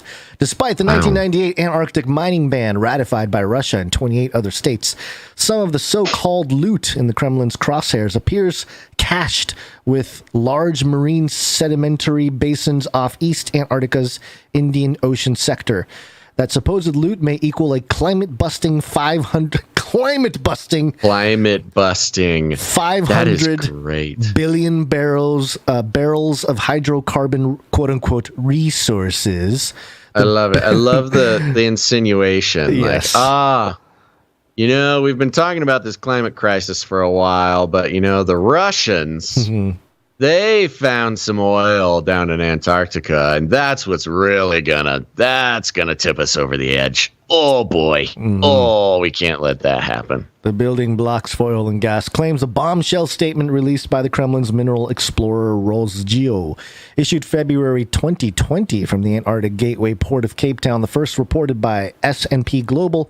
The statement hardly cracked a nod in media swamped by pandemic news. Yet its revelations were staggering. It did not say how much of these stocks were recoverable, but at 500 billion barrels, such largesse would outstrip global annual oil consumption of 35 billion barrels by about 15 times. Rosgeo brazenly... Just want to point out real quick, they used the term... See, this is the thing, too. And I'm happy that you and I get to spot these things, but the listeners, too, know how to spot them. Gateway. Antarctic Gateway port of Cape Town. Yes, Gateway. Yeah. That's right. In reference to the Afrofuturism, the investments going into Africa, the select gateway ports to Antarctica, which if Antarctica becomes the utopia that it is being set up to, there will be an interesting sort of class struggle in these gateway ports. Yeah. Rosgeo brazenly revealed its 2020 seismic operations sought, quote, to assess the oil and gas bearing prospect of the Antarctic itself. Chief geologist Sergei Kozlov predicted data from that year succeeding 2019 work would, quote, make it possible to substantially clarify our expectations. Yet, refuting those February 2020 media claims that 2019 and 2020 marked Russia's first attempts since the 1990s to size up Antarctica hydrocarbons, the truth seems more chilling. Instead, Daily Maverick's investigation into state documents shows Russia has not ceased its search for far south's oil, gas, and other minerals swag since the late 1990s. Mining ban entered into force under the Antarctic Treaty Madrid Protocol, the environmental chapter that governs the ban. In 2021/22's Austral summer, it was indeed a Russian prospecting company that once again sailed south on a Kremlin-decreed mission to amass, quote, an information base on, quote, the mineral resource potential of the Antarctic. According to the prospecting... By the way, I'm sure every country did this in the last, few years. Or at the very least, a few years. Probably much longer. We've noted multiples, just in the past few months doing this. Which is, again, it's just one of those things where when Russia does, Russia's doing it, destroy the world. Yeah. According to the prospecting company, okay, it just goes into some of the stuff here with the details, but... Yeah, I know.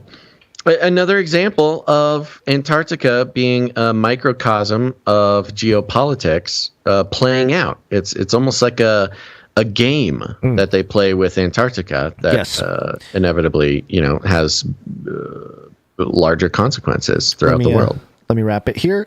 Geopolitical interests. Chief among Antarctic state documents in Russia's grand vision for the White Continent and surrounds to 2030. Can't say that. Hold on. Let me just. What? Am I reading this wrong? White Continent. Oh, that's what it says. Chief among Antarctic state documents in Russia's grand vision for the capital continent and surrounds to 2030. According to that vision's 2021 released action plan, it is a major objective to scrutinize the region's, quote, geological structure and minerals by land, air, and sea. Charged with executing these orders are state entities Rosgeo, AARI, the Russian Polar Science Operator, Hydro Environment Agency Roshildromet, and Mineral Resource Agency Rosnedra. To further safeguard geopolitical interests, the Kremlin's reproduction and use of natural resources program emphasizes reliance on Antarctic geology data. This 660 billion rubles, about $10 billion, drive to 2024 is steered by the Natural Resource Ministry. At least 7 state bodies are listed as program participants. And so, Russia's got a whole program to tap into Antarctica for resources, which makes sense. And perhaps another reason why they're trying to cut him off. Like, hey. Think about, oh my gosh, this is a repeat of the Sputnik and the whole space race that they did. It's very similar. Russia gets kind of Antarctica race. Right. Russia's ahead of the curve, but then we can't let Russia win, so you got to start a war. It just seems like it's all part of the same game being played 100 years later. Yeah, well, we know that there are levels upon levels upon levels of games being played, and I think we can pretty confidently say that Antarctica is one of the higher level games being played consistently. Yeah, and it's not. I will say that my Google News feed with Antarctica is coming. And for some reason, Antarctica comes in multiple times a day now, whereas it used to be like once every few days. No, so things are moving. It's definitely being picked up by all these mainstream sources. And a lot of it is repeating the same stories, but yeah, something's up for sure. So we'll keep an eye on it. I mean, I'm tempted to just repeat. It's almost like we need to put a graphic together that connects all the Antarctica stories and how they reflect not just what's happening now, but what seems to be happening on a broader scale. Just quick breaking news before we go out here, Gonz. Is it Antarctica related? No. Okay, well, then let me do this real perhaps. quick. Perhaps. All right. So a new discovery. Antarctica. Advanced Antarctica. Climate crisis. Penguins. Breaking911.com. First 2022 U.S. case of monkeypox. Oh, yes. Confirmed in Massachusetts. Yeah, I saw that. Oh, watch out, folks. The monkeypox. We got the bird flu. We got the monkeypox. We got the bat cold. All sorts of things going on. The snake venom. Yeah. All right, everybody. Thanks for tuning in to this episode of Canary Cry News Talk. We'll be back on Friday. That will be the 20th of May. Wow. And thank you to everyone who produced this show. It means the world, not just to us, but of course to us and our emus, but also to other listeners. There's just thousands and thousands and thousands of people that benefit when the producers realize the value that the show brings to them and participate in the value for value model. And I will say this, by the numbers, most of the producers are the live stream viewers. So God bless you guys. And I invite the people who listen simply on Apple Podcasts or whatever, wherever you're listening. Just, you may not feel as connected if you simply listen to a pre-recorded podcast, but just know we're thinking about you. We make the show for you too. And if you get value, consider producing the show. Like our executive producer, whose name I am building tension until I release it now, which is executive producer Derek P. Thank you very much, Derek P. Thank you to Laura C. for signing up to the supply drop. And thank you to Nicholas B., Michael G., Morph, Sir JC, Night of the Techno Squatch, Dr. Who Done Dat, Alex Protocol V2, James M., LX Protocol V2 is on the list twice for some reason, Sir Casey the Shield Knight, Sir Scott Knight of Truth, Veronica D., Gail M., Sir James Knight and Sermon in the Lion of Judah, Jackie U., Puddin22, and Runk Smash. Woo! Thank you guys so much. We couldn't do the show without you. And and if you want to produce the show, head on over to CanaryCry.Radio.com/support. CanaryCry.Radio.com/support. And I got a few more producers to thank, starting with our Clippies.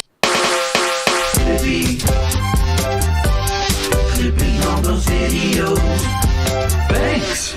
Yeah, our clip producers clip the show out immediately after it goes live, and then all those segments are uploaded to the Canary Cry Clips channel, which you should go check out. Use it to share with your friends.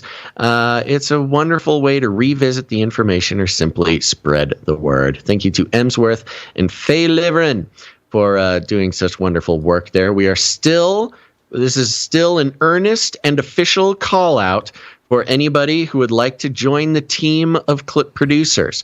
It is a fairly low It's a modest workload. Everybody gets one episode a week or something like that to clip out. And it's really, really, really helpful to us. And the clip producers would love your help. Just send an email to CanaryCryRadio@gmail.com if you'd like to volunteer to produce the show. Next up, we got our timestampers. Timestamp, it's hard work. Timestamp. That's right. The timestamps, they just go into so many things that we do. It's an essential part of the production process. And I want to thank Jackie Yu for doing the timestamps on Monday. Thank you very much. Yeah. Yeah. I forget that there's not another jingle there. CanaryCryMeetups.com. Canary Cry Meetup. I'm going to do it fairly quickly here, but if you go to CanaryCryMeetups.com, these meetups are popping, folks. This is an excellent way to get in some fellowship with your fellow Canarian, to be in a group of people, talk about things that you might not get to talk about other places. You got the Zoom meetup every third Saturday. That's this weekend. That's this Saturday. So go to CanaryCryMeetups.com to get all the info for that. We've got the LA meetup, the infiltration of the Church of Skaten, the roller skating meetup that's being planned.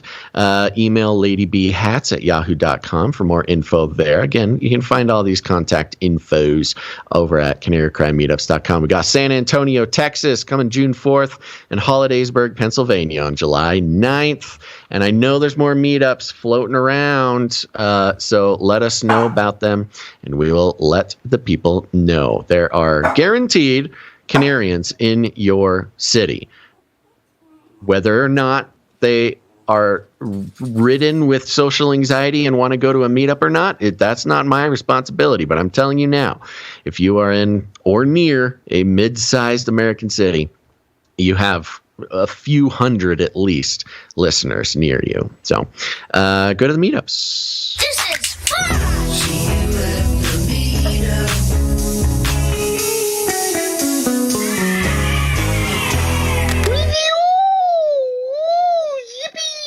Yeah, this is also very important. It's something that helps out the show a lot, and we have no control over it. It is simply a reaction to the ratings and reviews that are left by you, dear listener, especially you, Apple Podcast listeners. Go leave a rating and review on Apple Podcasts. That's stars, and let people know. Let people know why you love the show so much. More than anything, we read them on the show. It's awesome, makes us feel good, and is wonderful content. But also, it activates the algorithms that go and share the show with unsuspecting strangers on the internet. We get hundreds of new listeners when we get a nice group of ratings and reviews every week. And just do it. Just leave a rating and a review. But that's it. Don't let grumpy uncle get you. Ugly, horrible person. You must leave review on iTunes. And if you do not, you are ugly, horrible person. You bring shame to family. Ugly, horrible person. That's right. But if we get 5 or more, you'll make me go, woo.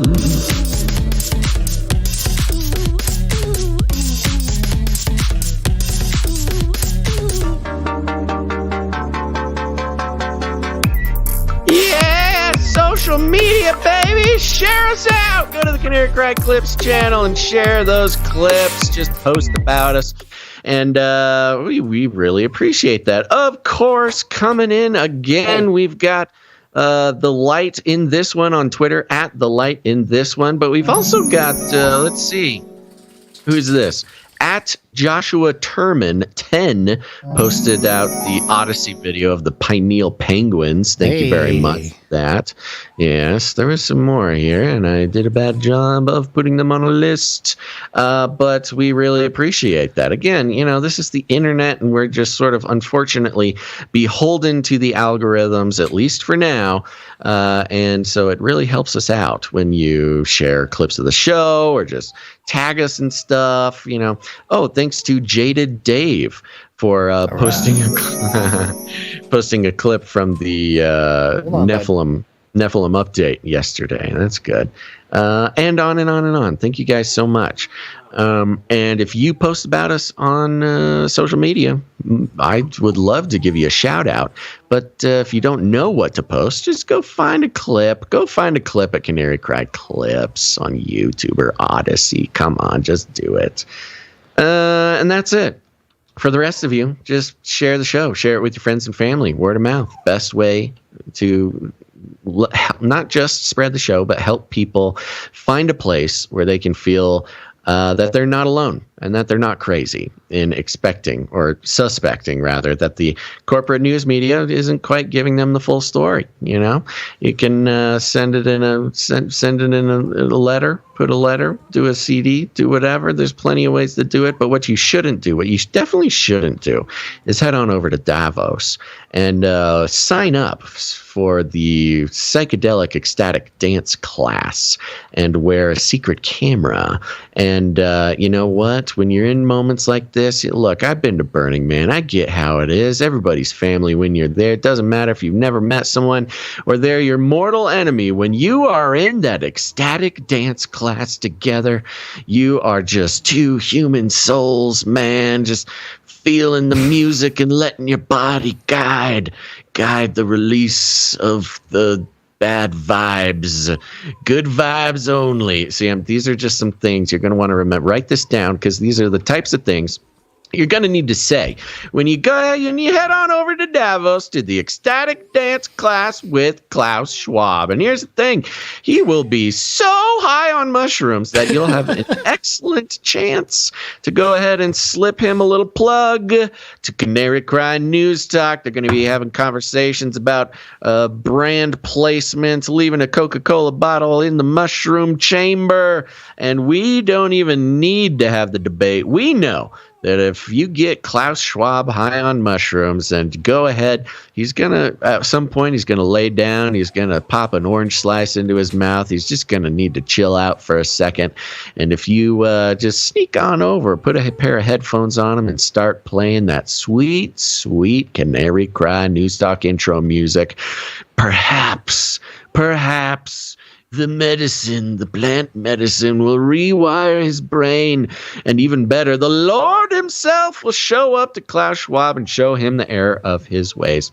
And he'll get on the World Economic Forum podium there, and he'll say, "Brothers and sisters, lizard people of all shapes and sizes, I am your overlord, Klaus Schwab, and I took a bunch of mushrooms earlier and did a silly dance with my good friends, and I have a revelation to guide the merchants of the world, and that is think outside the cage." That would really do it. The vigilant citizen would have nothing on us. Stuff it. Klaus. He would have nothing on us. His local newspaper reports quoting him. No. Canary Cry News Talk is going straight to Davos, baby. We're going from the top down. Yeah, that's not shillery or anything. It's just one way that you could share the show. You don't have to do it that way, but we get it. You're one of those types of folks. However you do it, just know we like to call it rattling cages, and if you need any more instructions, here's what you do. You walk right up, grab him by the cage, and then you shake it. The end of the world occurred pretty much as we had predicted. I want to shake things up, stir up some controversy, rattle a few cages. Hey, stop that! You'll never silence me. I'm the last angry man, a crusader for the little guy. Leave the bird alone. Never. Rattle a few cages. Rattle a few cages. The human race will have every opportunity to improve. And if they don't? Ask Noah. That's right. Just ask Noah. Gonz, any last words? Final words. Thank you very much for listening. I have a dog that needs to get out, so we should probably wrap it. Cody the World Eater must expel a universe that he has just consumed and digested throughout this. Am I talking to Klaus? Hey, Klaus. the longest podcast in the history of podcasts. No, but it is a longer one than normal. Yeah. I'm feeling really loopy here. I'm hot. I'm feeling hot. Okay. All right, everybody. Thanks for tuning in to this episode of Canary Cry News Talk. Make sure to stick around for the mixtape. But until then, think outside the cage.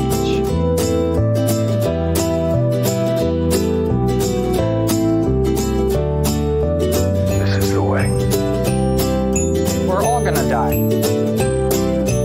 This is the way. We're all gonna die. Give me a break. Feed him more. Feed him more.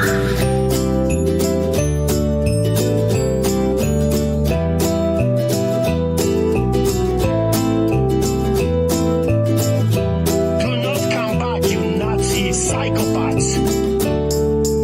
Remember, reality is an illusion. The universe is a hologram. Buy gold. Buy!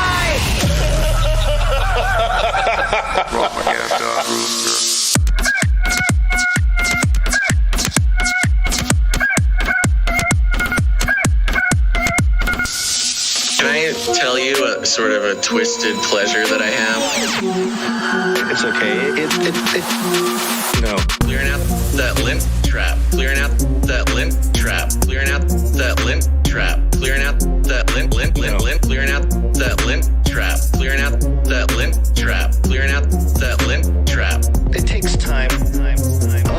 A lint catcher. I love it, man. Hey, you gotta clean this out. It's like, a lint catcher. It's a great reset. A lint catcher. I love it, man. Hey, you gotta clean this out.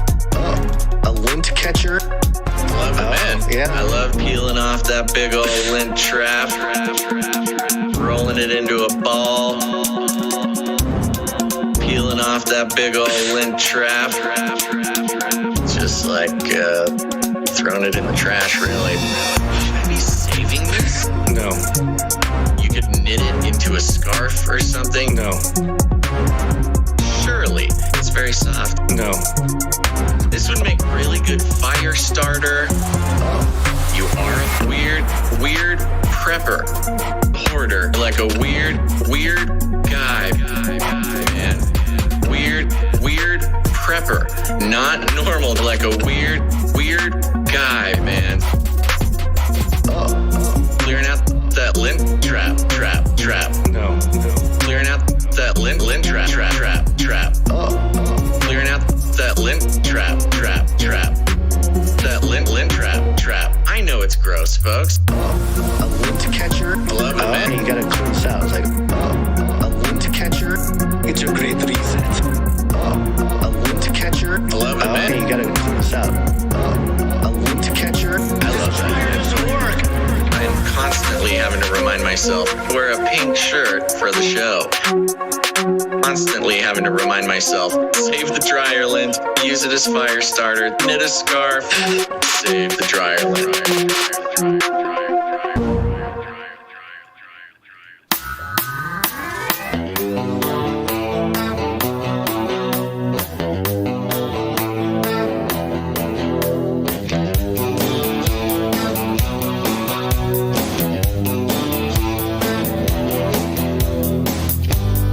I was alone on the road, going nowhere. When I noticed I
patreon.com/support.